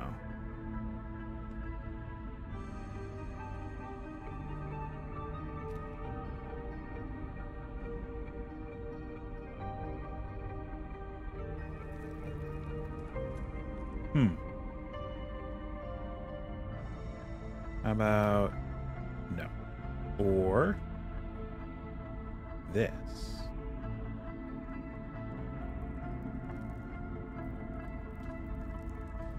Okay. I kind of like this a little bit better. And we do the legs, and it's just a very slight difference on his chest and stomach for whatever reason. And the touches at the ears and feet. That's a little better. And we can go in. Actually, we can go in and add decal layers where there's like grime and dirt and stuff. So I think we'll do that. Rotting harbor. Sure, we'll use that. And oh, there are like bits of stuff in this club. I'm guessing there are rocks. So we'll go with stone and that. Perfect.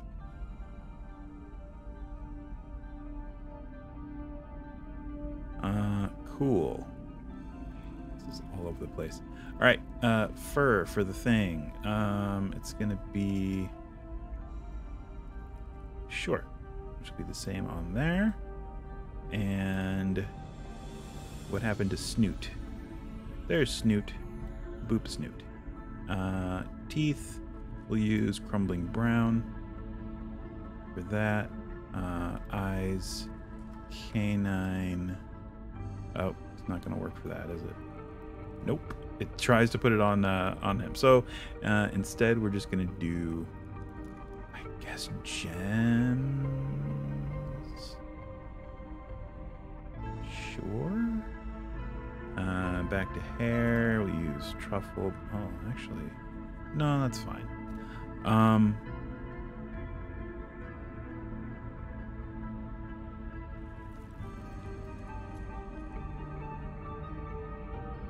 Let's see. Use that for the back.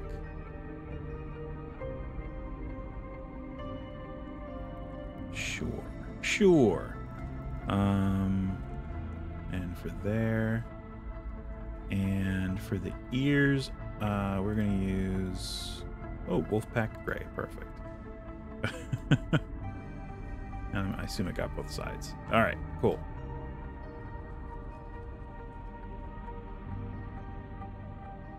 Is there something more subdued for that red? Possibly. Autumn? No, it's still pretty bright. Demon blue? Demon black. There we go. I like that better. Okay. There we go. Alright. Wood. We'll use this again for his driftwood armband things. And we're going to use some kind of this for that. Perfect. We'll also use that for his foot wraps. Perfect. Okay. There's an ogre. More or less. I mean, yeah. Probably we can't really get terribly close to that. That is just someone's take on the ogre. This is never going to be that close because we can't really do the skeleton's all wrong. Essentially, the skeleton is all wrong.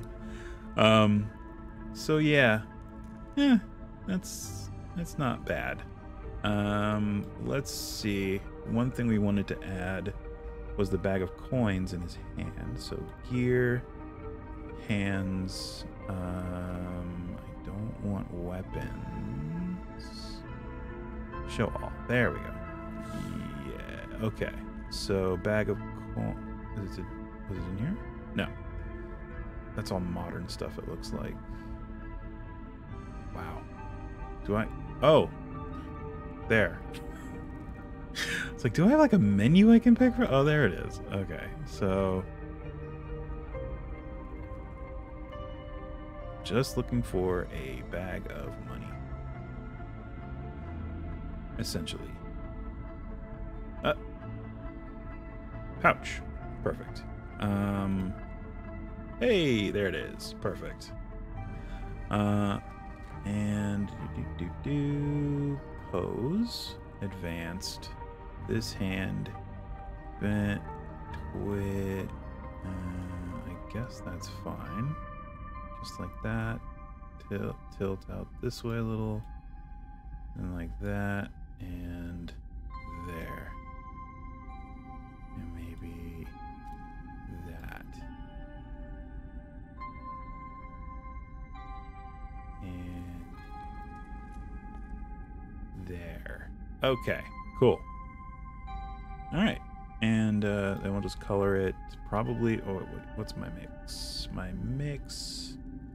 Was it sun bleach hide? Yeah, we'll just use that again. Why not?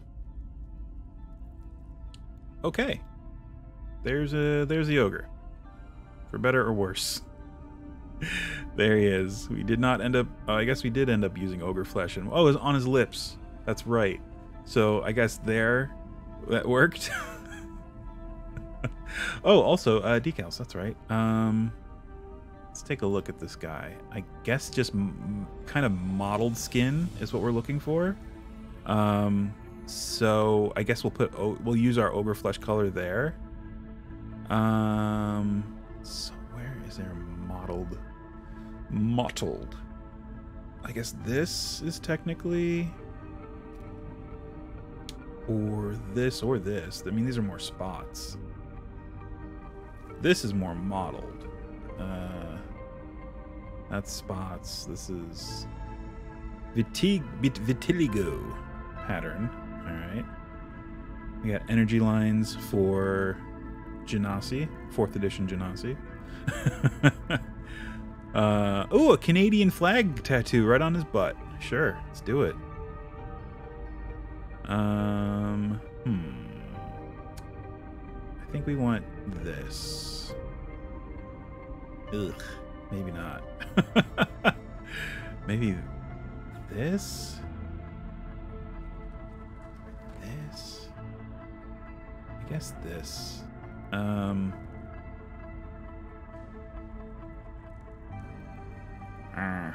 I don't know. That seems a little better. Okay, so now let's look at his upper body.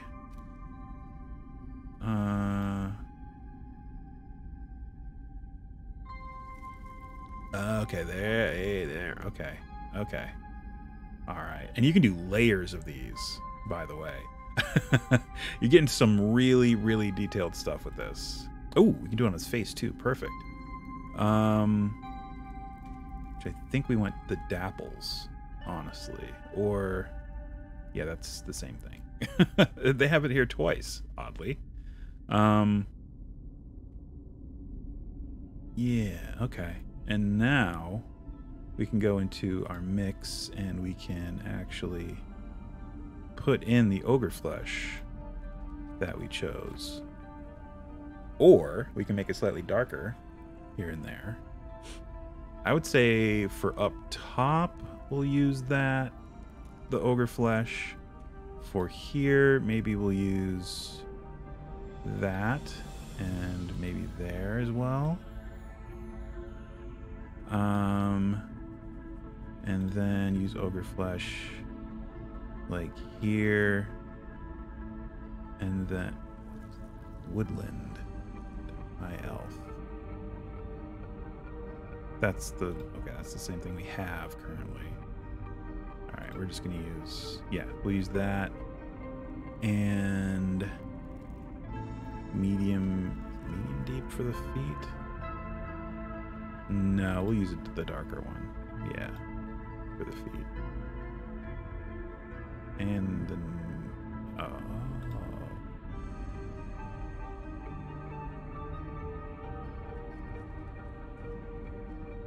yeah, we'll just do that.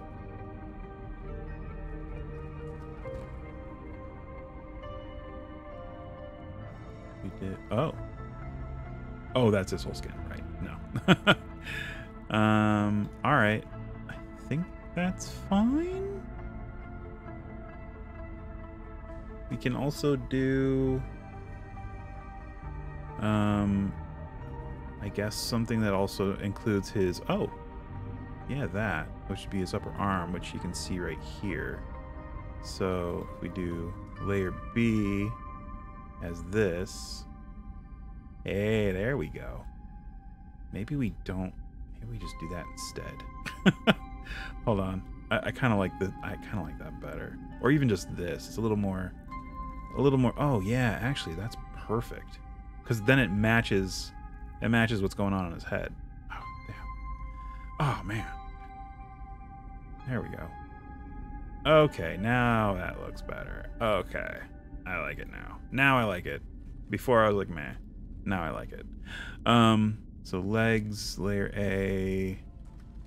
Was it Z? I guess it was... No, that's too much. Do they just not have that version for the legs? Weird. All right, how about we don't do anything for the legs? How about that? You have bangles, they have rosette, they have spots, but they don't have the... Oh, actually, technically, I guess that's... No, it's different. It's different. So, I guess we'll leave the legs be. Unless we want to, like, just make them dirty, but that's just getting into a whole level of detail that we really don't need. Okay. I would say we're good here. We got to use our ogre flesh in a sense. And all right. I'm more or less pleased with this. Let's see. Pose. Advanced. Let's see. Twist. Bend it. Do we really want to bend it? Since we can't bend the legs, I'm going to say no, we don't want to bend it. We'll just leave it the way it is in this weird, awkward position. Let's see if we can move this slightly so we can see the ear a bit better. Yeah, there we want. Okay.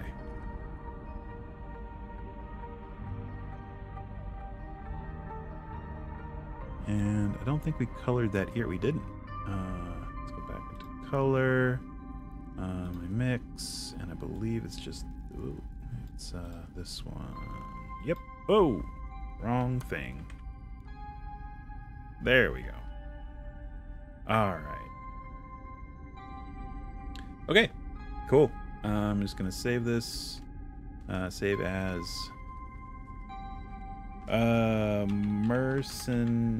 mercenary ogre. Mercenary ogre. All right. Cool. And we can do this, but I won't be sharing any of my purchasing information with everybody. So we'll go ahead and do that off screen. But basically, once you have that all set, you go down to 3D digital. It's the very last option on the menu, and it is always $7.99, never more than that. And you can purchase. I didn't color his base at all. I should probably do that.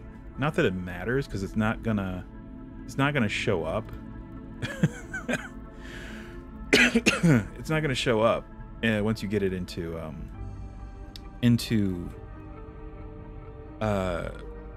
TaleSpire. Duh. But you know what? Let's just. I recommend do not put items on your base, because it really messes with it. It really messes with the model once you get it into TaleSpire. Things get weird, especially when you try to knock it prone. Then yeah, it's not so great. So I'm just gonna color it black, and there we go. The base is more or less done. All right, and I will boom. Oh, and actually also save. There we go. and view the cart, and we will check out. They're running a special this weekend on painted minis, but only, you know, physical minis. I think they're $5 off. Yeah, I remember $5, and I doubt they're actually $5 a piece because they're like $30 a piece. I don't know that they would give that much of a discount. But there we go. We have an ogre. It's on the way. It is on the way. We can probably expect it in, I don't know, 15-20 minutes. All right, so I'm sorry, enough of that. I'm sorry if you very much disliked that, but I wanted to get it done, just so we had an ogre mini ready to go. So what we want to do is now we want to raise these walls a bit so that they're taller. Oh, and also take our other ad break. We're about five minutes over. It's fine. So come on back after the ad break and we'll finally get back into actual TaleSpire. Be right back.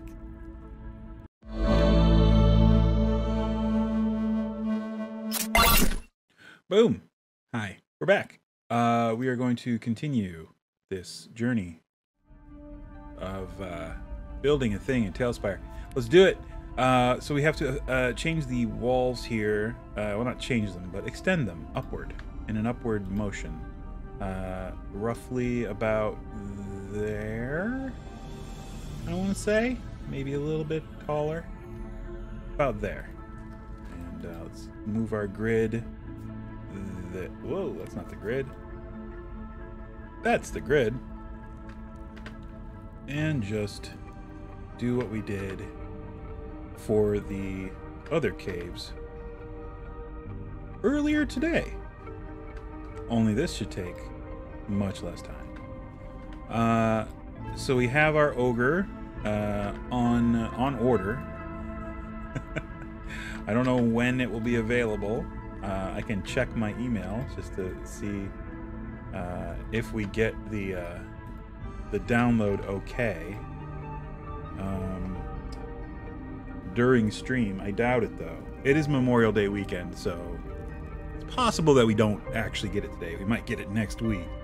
And it's also important to note that my email... Oh, download's ready. I was gonna say my emails don't actually give me notifications as regularly. I don't know what's going on with my Gmail, but my phone's like, yeah, you got an email, but you'll probably ignore it, so I'm not going to tell you about it. That's generally what my email, I think that's my email's attitude. It has an attitude. Okay, so that would just be under Hero Forge, boom, and Ogre. Oh, he's not, well, he's kind of small, but guess what? We can make him large. That's part of the the joy of this game. Set size. There we go. That's the size we want him. Perfect. Boom. Boom. Boom.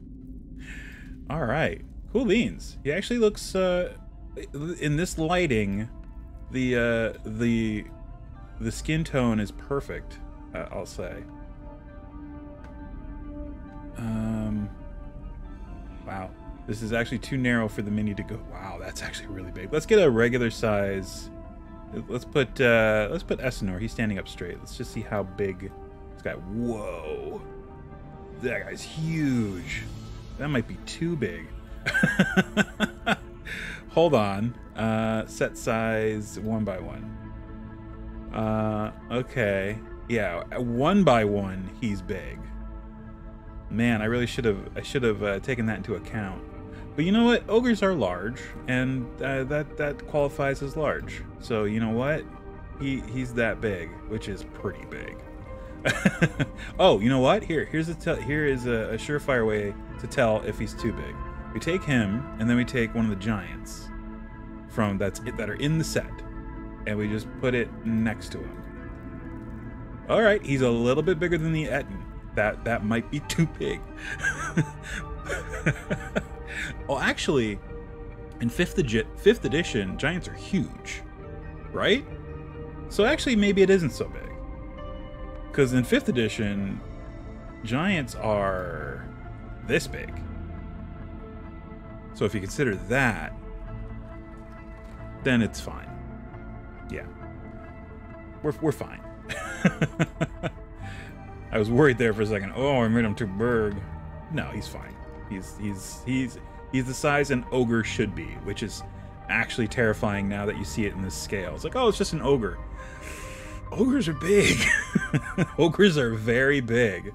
Cool. Yeah, I like it with this lighting and the coloring and the expression. Yeah, that's pretty cool. I'm pleased with it. Very pleased with it. Cool. Cool beans. Back into build mode. Actually, first let's get rid of... Oh. Let's get rid of... Oops. Let's get rid of Essenor, because he's just hanging out. Alright. Build! Build! Let's see. About there? Cool. And then copy... oh, that's the other thing that dropped this week. I don't know what just made me think of it. This weekend. Stranger Things. The new Stranger Things. I have not watched it yet. But can't talk. I cannot talk today. We recently rewatched all of the seasons. Somewhat recently, like a couple weeks ago.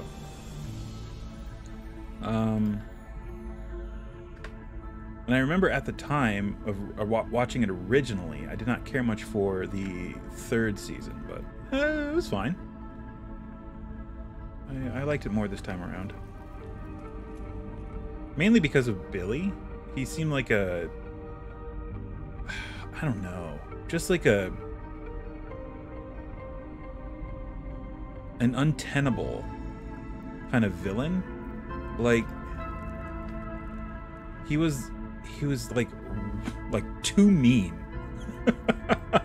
Like, you know, kind of like this like super villain mean for just a person, right?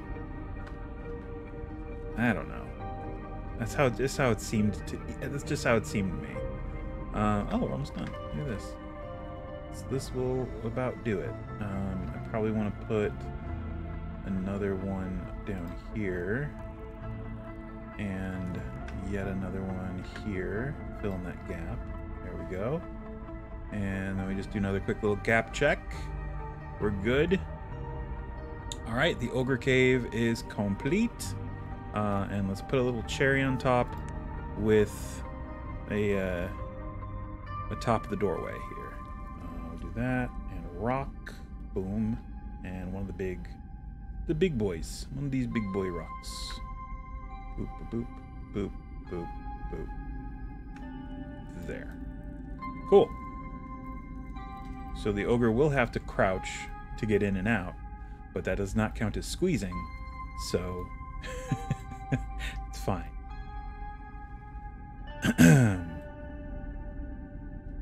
All right. That's the ogre. Oh, so he... Oh, let me get out of build mode. So yeah, he hangs out over here. On his pile of loot, and counts it, you know, whatever, does whatever with it. And yeah, that is the smallest cave in this whole thing. It's 2 rooms, and it's that big. Wow. All right. So that's pretty much done. We could add some stalactites and stalagmites along the walls. I don't know if that's strictly necessary. There is a big old tree nearby, so maybe we can put some roots coming up through the ground. Just something, you know?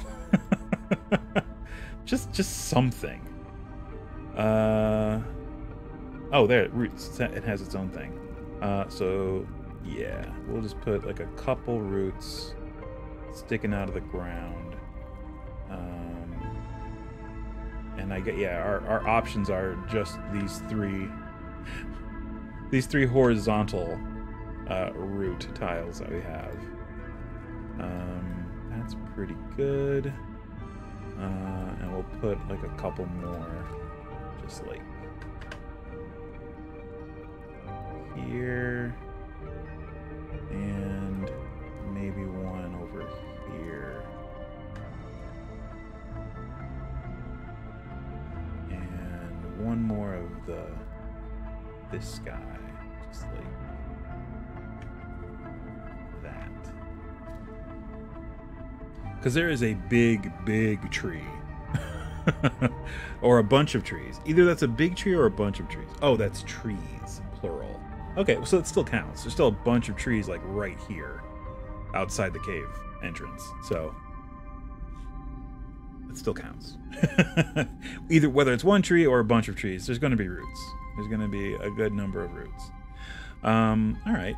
So that gives it a little bit more texture. I'm happy with that. All right. So, Cave D. Let's see what this bad boy is about. Let's see here. I'm being very gingerly with this module since it is 1 year older than me. And it is showing its age, as I'm sure I am. Goblin Lair, Cave D. The natural cave quickly turns into the worked stone tunnels typical of this whole complex. Typical, but not entirely so, as we've learned over the past few weeks. I think that is the cave we just did is the last wholly natural cavern. Everything else is mostly adheres to a grid, at least. So that's good. Looking at it, I am now seeing a couple diagonal rooms, which are going to be interesting to try and do. But I'm up to the task. We'll see. We'll see. Natural cave. The passageways here are very busy, and for every 10 feet of distance covered by the party, there is a 1 in 6 chance they will encounter a group of goblins. Check each time the party travels 30 feet. A 3 in 6 chance. Whoa. Oh, I see. For every 10, yeah. There's a 1 in 6 chance for every 10 feet. Check every 30. So it's 1 through 3 on a d6 to encounter some goblins. We have goblin tokens in here, so we're good. We don't have to worry about having to make goblins. We have a decent selection on TaleSpire. Yes, wandering goblins, they have stats. That's fine.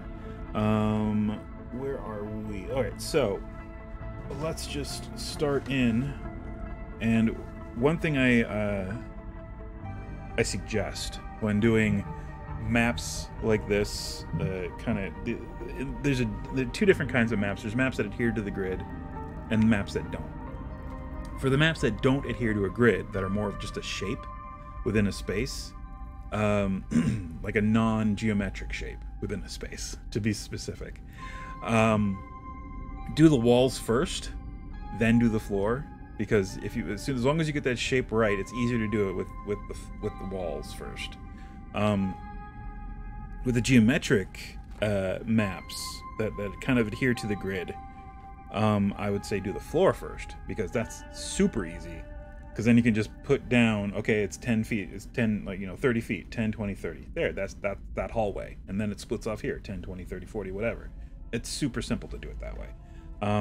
So this should, by comparison of the ones we've done recently, this should fly by. More like the ones that we did with the kobold caves and what was the kobolds and the orcs. Was it orcs? I think it was orcs. Which were much easier because it was all on a grid. So let me scooch this over so I can see it better over my microphone. Whoops. There we go. Perfect. Let me just scooch this there, move my pop screen. There we go. All right. So there's the entrance, and then it goes 10, 20, 30, 40, 50. 10, 20, 30, 40, 50. Down to what looks to be a dead end. Cool.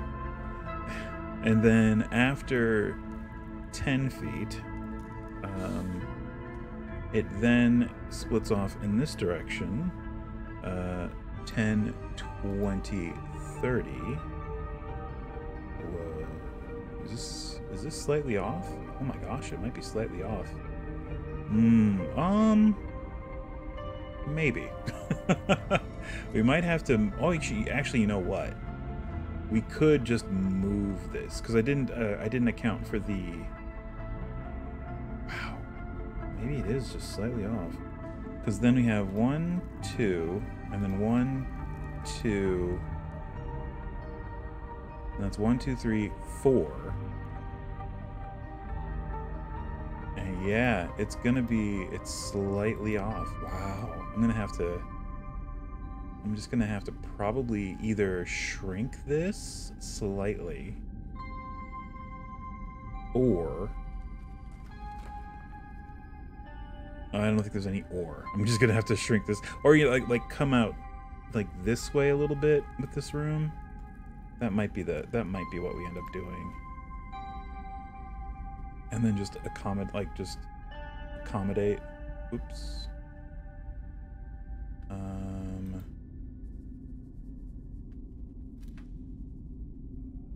There we go. And then that, and that's more or less, we can just leave. Actually, we don't even need that then, because then that just does that. Yeah, okay.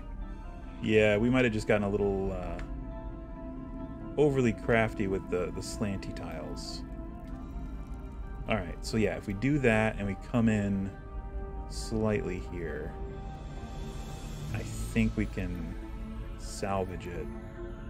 Man, I probably really should have just done this room first, right? So that comes back up level with that. Yeah, alright, yeah, this is correct. This is just straight math.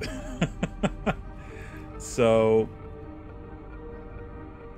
okay, so then it's more or less correct, yeah. So let's see, 1, 2, 3. Okay, so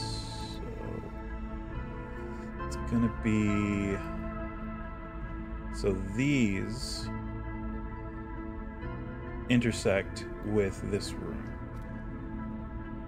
So let's see.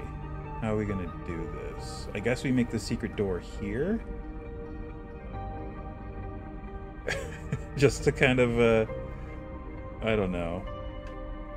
Whoops. Make it make sense. We will now have to move this up, because now we can't have this recessed area. So, this is messing everything up. No, it's not. It's fine. This is totally fine. It's funny, it's lucky that the smallest organically shaped cavern is giving us trouble. If it was one of the bigger ones, we'd be in much worse shape, because we would have to like reshape so much of it, potentially. And with this, if we have to redo the whole thing, it's not a big deal. Alright, so that's fine. We'll probably end up moving these sacks somewhere else, but for now they're fine where they are. Let's do this. So ooh, that's gonna be, ooh, wow, yeah, this really is weird, because it has to be there. Wow, because the wall goes on the outside of it. Yeah, whoa. Okay, so let's 2, 3, 4, 5, 6, 7. I'm just gonna put those there. Get rid of these. Whoops. And, whoa. Got some floaty walls going on here. Well, yeah, that's where that needs to be.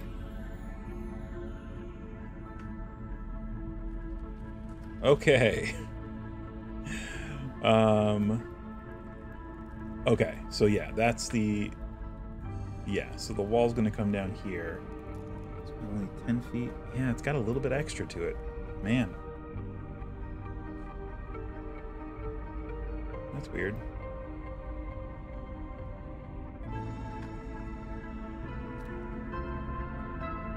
Fair enough.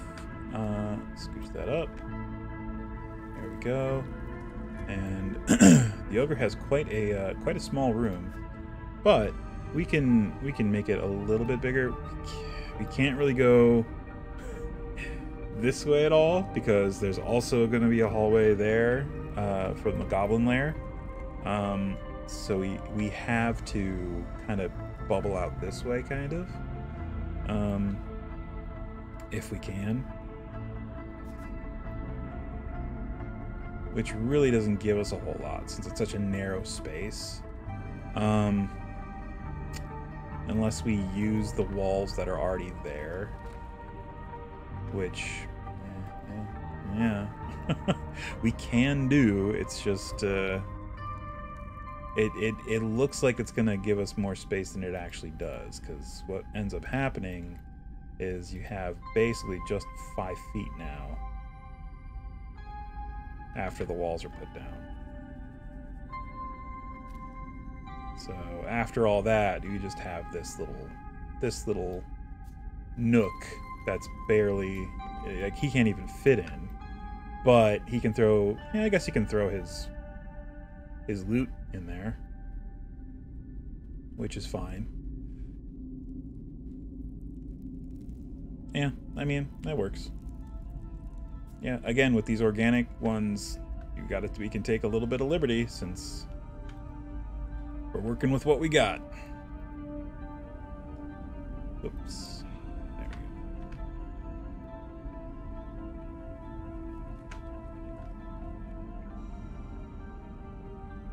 we go. Okay. And, yeah, these walls are going to have to be the same height. Well, not necessarily. But it will be a giveaway that something's up with this corner. if the wall suddenly gets taller. So, we'll see. We'll cross that road when we get to it. Anyway, oh, poopy.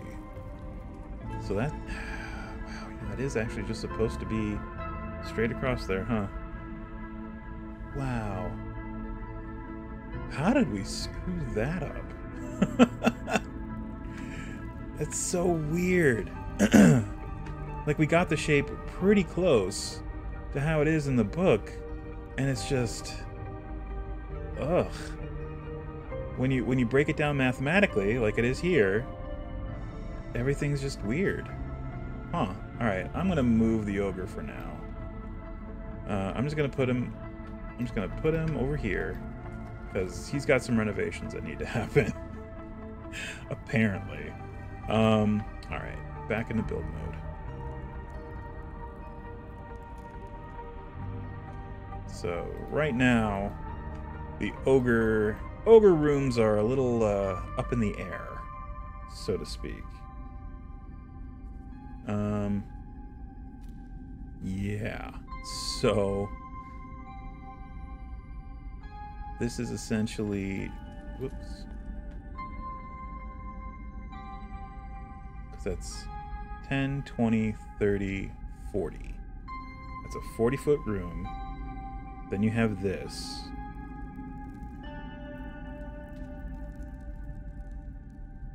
Which is, nah, let me just delete these.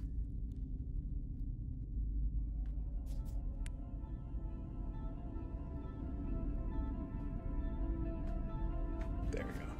And move that up so it's level. Everything's level. Good. All right. So we'll just outline the goblin room. The room that is in the goblin side of things. Which this should be the corner. 5, 10, or no, sorry, 10, 20, 30, 40. Nope, sorry. Should be over one. There. That is the corner of this room, which is the Goblin Caverns. And then this goes like this, essentially. So, the way we can do this, that, and I guess we just have to balloon out this way with the Ogre Cavern. And maybe come in a little bit here. But no, that's 20 feet. So weird.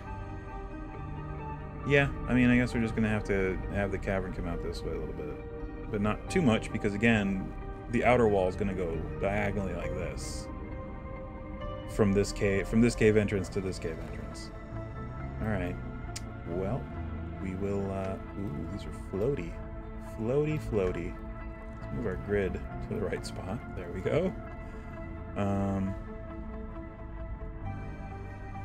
And we also have to accommodate for the secret door.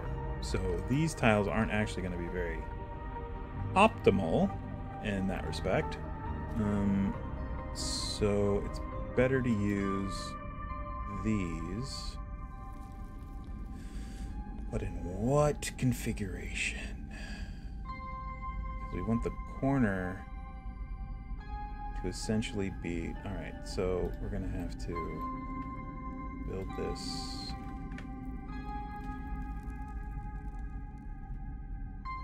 kind of weird. So there and there, and there, and then there. So the secret door will be this. So this one will disappear, and this one will disappear. Just these two. And that leaves a 5-foot thing that the ogre can fit through, but he has to squeeze. Which isn't ideal. Which ideally the goblins would just come in and talk to the ogre when they need him, I think. I mean, I'm going to have to read the description of 18, and if it turns out that the ogre has to be able to move through that secret door, then we're in a bit of trouble. Alright. So actually this can actually be one of these. That's fine. That can be an actual corner piece. Because these two are going to disappear for now. If more is needed, then we'll deal with it. But so yeah, this is just going to cut straight across here. So you lose pretty much this whole area. Yikes. All right, fine. That's fine.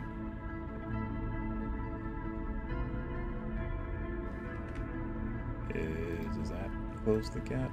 Come on. I'm gonna need gap filler. That's fine. All right, so we can get rid of these little one by ones and 2x2s because now we need to measure. Oh, that's not even correct. That's not even right, is it? Nope. Nope. It's there because that's 10 feet and the 10 feet there. Wow. We lost so much for we lost so much for that ogre place. Wow. Yeah, we're just gonna have to come out this way a little bit. All right, fair enough. Because yeah, this goes over that way and then up into the 20 by 40 and then the hall. Whoops, and then a hallway. All right, cool. Well, that sucks. But we can redo it. It's not a huge deal. We're just gonna have to slightly adjust the ogre cave. So then this goes like this, right? Or did I not come over far enough? Are you telling me that I didn't come over far enough once again? Oh my god, really? It's oh poopy. Yeah. Oh my god, really? Okay. So this needs to move over.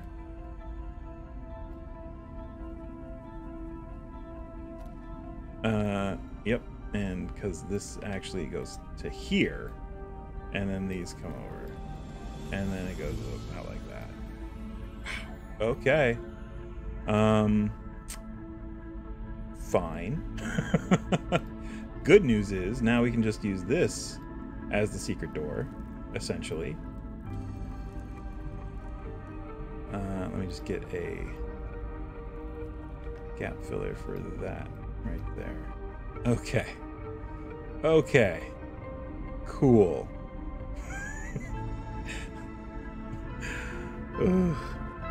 So, let's see.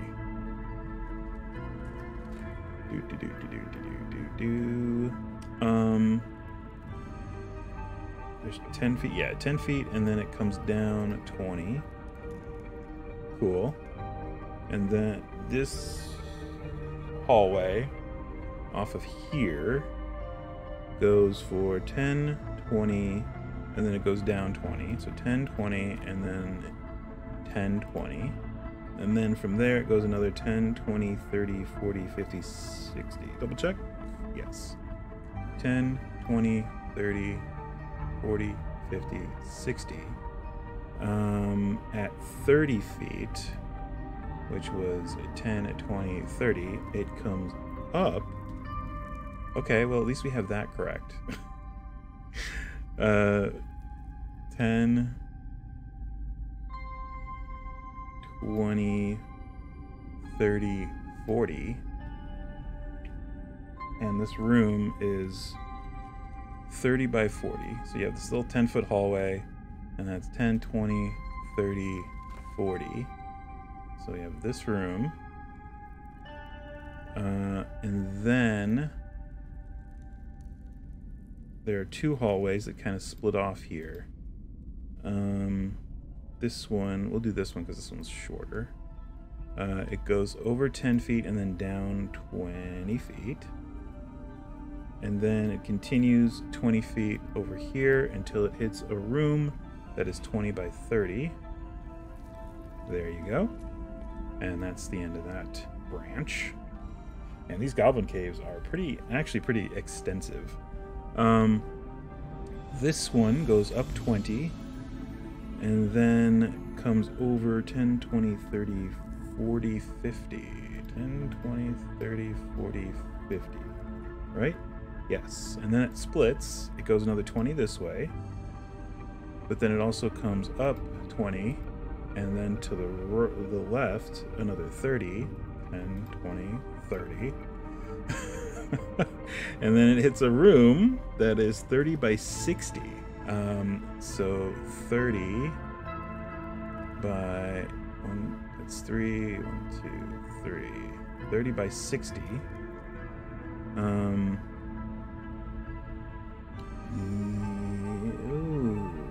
Oh, nope, sorry, 30 by 50. Miscounted. We're fine. And then there is a secret door that leads to a hallway, which is right here. And then that goes for 40 feet until that intersects with a hallway. Ooh, and stairs that go down, it looks like.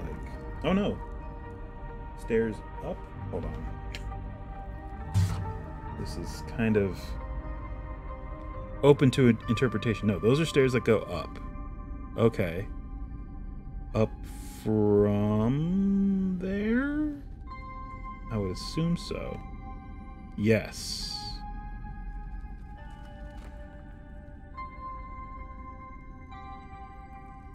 Okay.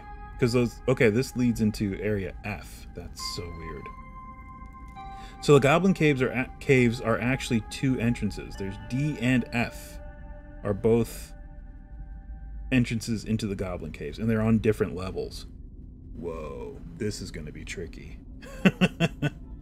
This is going to be tricky because we have to get the height of the stairs right to get it to the correct level. Okay, so we'll get to that when we get to that. I think for now, that goes to there, and then it goes up 20 feet into a 20 by 40. 20 by 40. That was too many. There we go. And that should be it. Do I keep leaving and re-entering my chat room? It's so weird. I keep getting the welcome to the chat room notification on my stream chat feed. I don't know. All right, so there we go. The ogre den has definitely taken a hit. We are going to have to... In fact, you know what? Rather than getting deeper into the Goblin Caves, let's fix this, because it's going to bug me if I don't. It's going to really, really bug me. Alright, so we need to come out in this direction a little bit. So let's actually just get rid of these, because those don't matter. Let's get rid of these top layer things, because it's just going to be a hindrance. And we're not even going to pay attention to the floor right now. Right now we're just concerned with the walls. So we come out like that. Are we in danger of over... Okay, no, I think we're still good. If we're going from here to here, I think we still have space. Alright. More than that, I don't think we can do. So it looks like that's as big as the ogre's layer is gonna get. Unless we, I don't know, can come out... Actually, you know what? Come out straight this way. Can we get... I don't know if we can even get 10 feet. Because if we come out like this and try and frame this 10-foot space right here, this 10 foot by 10 foot, if we try to frame it, will that cause issues? Because we have to cut down to... Actually, we have to cut down to here, so maybe it's not as... Oh, here, I can just... This thing has built-in tools.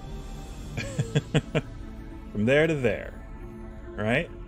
Alright, so if we build within here, the outer wall is essentially going to cut that path. So if we... Yeah, I think we're okay. This thing sticks out a little bit, but it's wall, so it's not that big a deal. Okay. Alright, I feel better about this. So we can frame this 10-foot space. And in fact, just to kind of... There. Make it a little bit more natural and kind of flow with how the outer wall is going to end up going. Minimize its impact. We can do that. Cool. All right. And we'll throw one of those right there. And fill in some of these gaps too. So we got that one. We got this one. And I think that's it.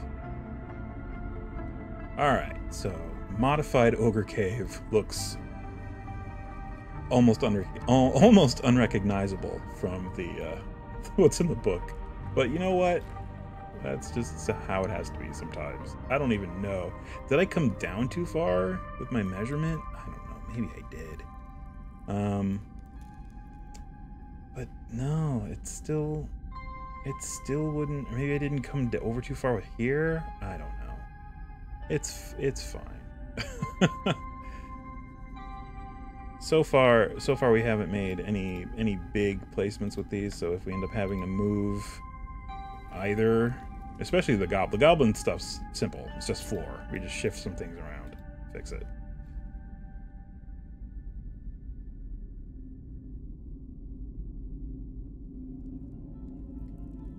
And the ogre thing is so small that it's hardly a hassle. Okay. So there we go. There's the ogre caves. This was going to be the secret door. Yeah, there goes the chat room thing again. It's just saying welcome to the chat room. I don't know if there's just someone signing in and out. It's fine. That's probably the case. So I guess this would be the secret door, right? Just that? Just to make things simple. Because I don't want to have to do a bunch of different wall pieces that are stuck on the secret door on the hide volume. Let's see. Is that the bottom of that tile? I feel like that. Yeah, there we go. Oh, nope. Another half step. There we go. That's what we want.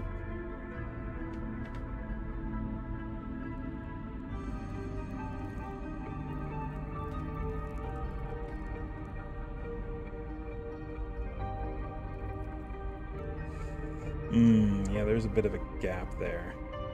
Maybe we will end up having to do 2 tiles in there. Well, we'll double back and do that when we come back around.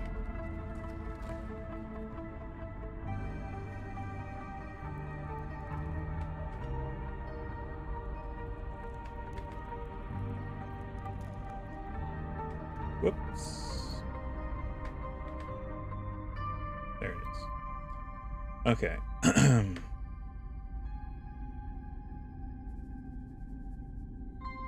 And they'll just be part of the hide volume, essentially. It's fine. Okay. Cool. For now, that's the Ogre layer. I'm not gonna get, oops, too hung up on it. It is what it is. Yeah. Cool. Oh, we got another gap. It's fine. Oh, we just forgot to do the other part. Right. Derp.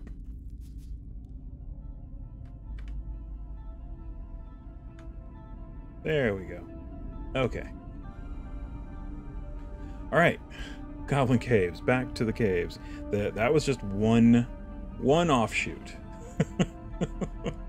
That goes all the way over there. And there are stairs that go up here. So, and they go, that's what, 20 feet of stairs that go up, which we can, if we need to, turn into 30 feet of stairs. There's hallway to mess with. There's 10 feet of hallway to mess with if we need to. Let's see. That was room 19. What is that? E. Oh, it's a G, lowercase g. I don't even know. I don't even know what that is, man.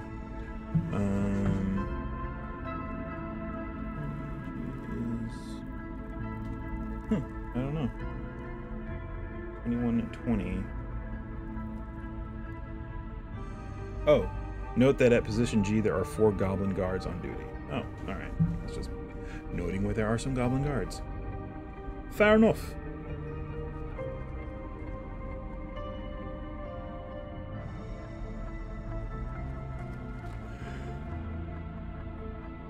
Oh boy.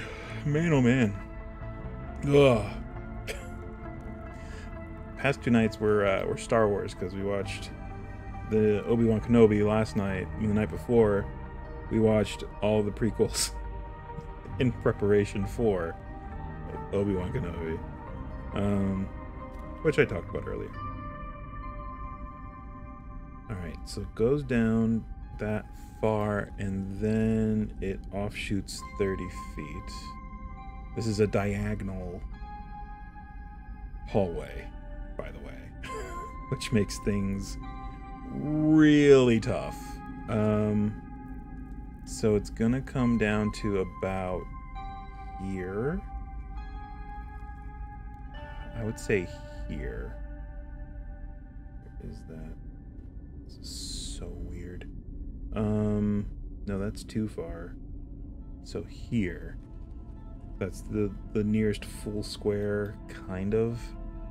And this is like a diagonal up to there. It's just so hard to do this kind of all. All right, but at that point, then it meets up with a room that's 20 by 30, roughly. There we go. Then there's a 10-foot hallway offshoot there where it hits steps that go up. So again, we'll tackle the stairs next time. That's going to be a whole thing. For now, oh wow, this just looks like a mess. For now, let's just try and outline this hallway as best we can using floor tiles, because it's a diagonal mess. Is that even right? No, maybe not that one.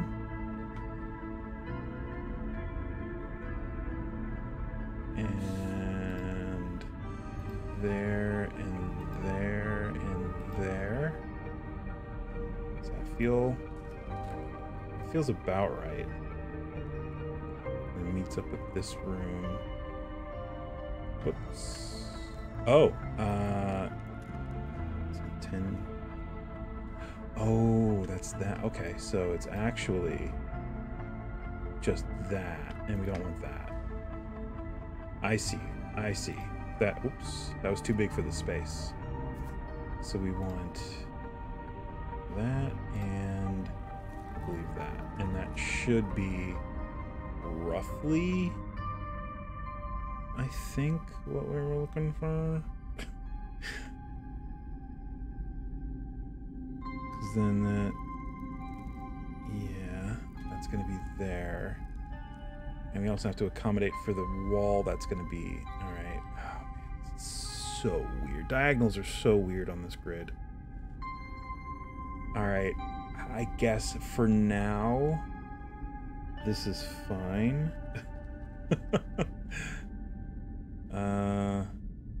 Things might change though. We'll see. So the more or less that's the diagonal hallway. Cool. Well, we're pretty much at the tail end of our stream here. So yeah, thanks everyone for watching. Soapamon Kenobi, JTHD, Andre, and Altazimi, thanks a lot. We will be back Thursday, fingers crossed, to see if we can get a little further in Breath of the Wild. Fun time. We're making good progress. Oh, excuse me. As I said, long nights, past couple nights,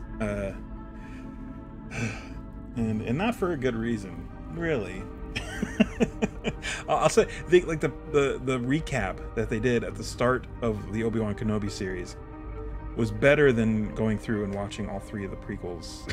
Again, it was succinct. It was like, oh, this happened. This, you get the idea. I could have just waited and watched the recap. That's before the first episode, and I would have been completely caught up without having to waste hours of my life. Yeah, I will try to see if I could catch a nap tonight. A nap today. Such a sad thing to look forward to. But again, thanks for showing up. Sorry if I was low energy or sleepy. I have my reasons. We will be back Thursday, fingers crossed, as I said. And then following Saturday for some more. Oh, TaleSpire. And I wanted to show, before we wrap it up, I want to show the other, oh, I gotta exit out of this whole board, this whole game, because it's under a different game name. Yeah, I worked on this most of the day yesterday, so that's probably also why, oh, no, wrong one. Also why I'm so tired. It's because I was working on TaleSpire yesterday quite a bit. It's not this map. Hey, there's my home game group. We have a Genasi, Acid Soul Genasi, Eldritch Knight. There is a Tabaxi Druid. There is a Gnome Warlock.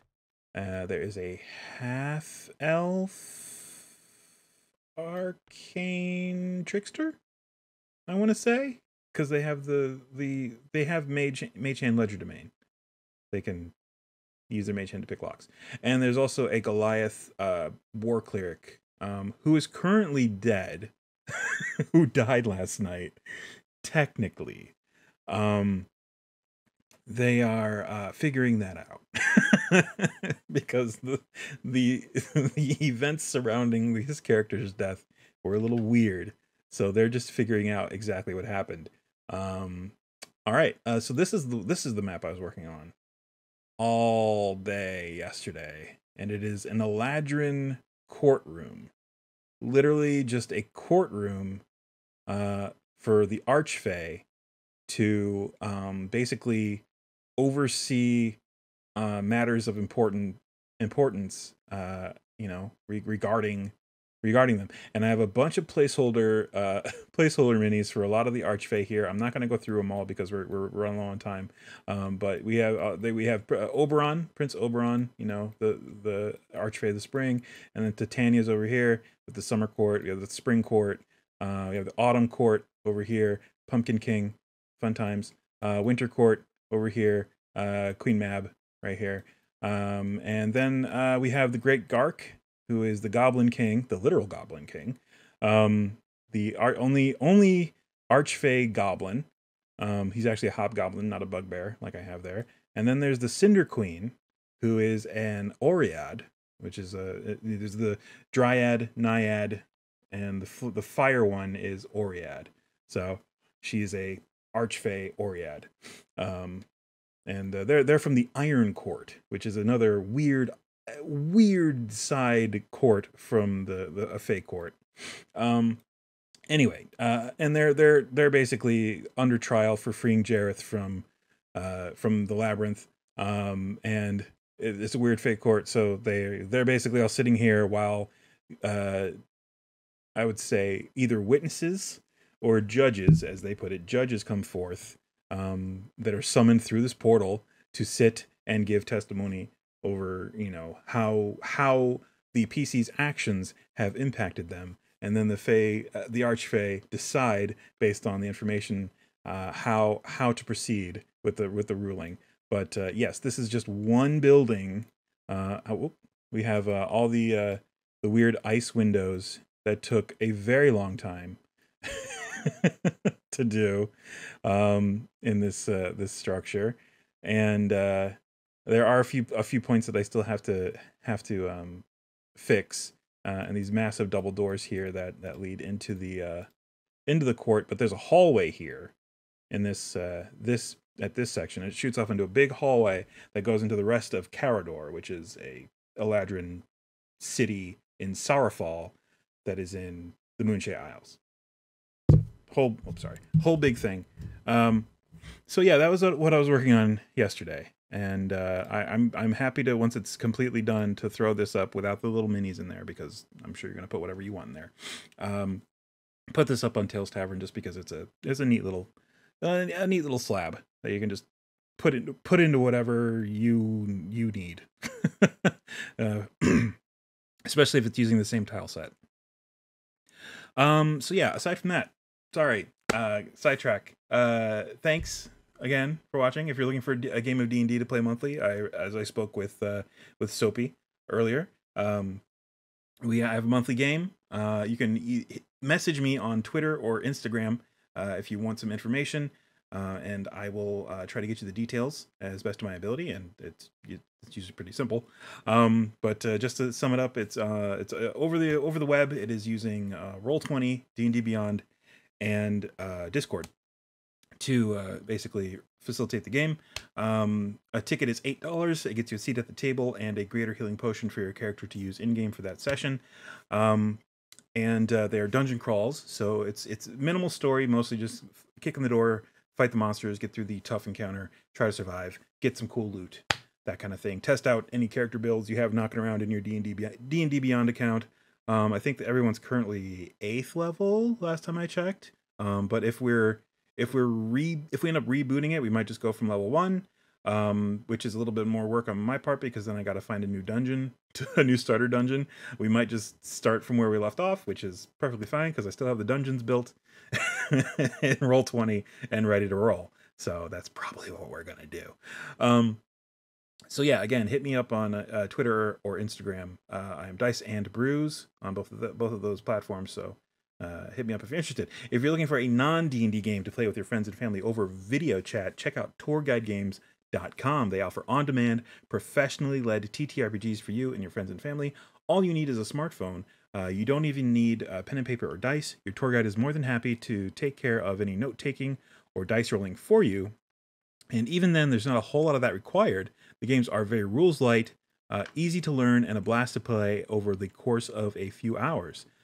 Games like All Out of Bubblegum, Time and Temp, Lasers and Feelings, Project Ninja Panda Taco, Guild of Orpheus, Honey Heist, Fiasco, games like that. So if you're looking for a way to reconnect with your family through quarantine, or if you've moved recently, it's a great way to do that. Friends or family, or if you are an employer that's looking for a team building exercise to give your either in-house or remote employees, it's also an excellent resource for that. Yeah, if you're interested, check them out over at tourguidegames.com. Aside from that, everyone, please stay safe, wear a mask, wash your face, wash your hands and your face. Don't touch your face, that's what it is, while you're out and about.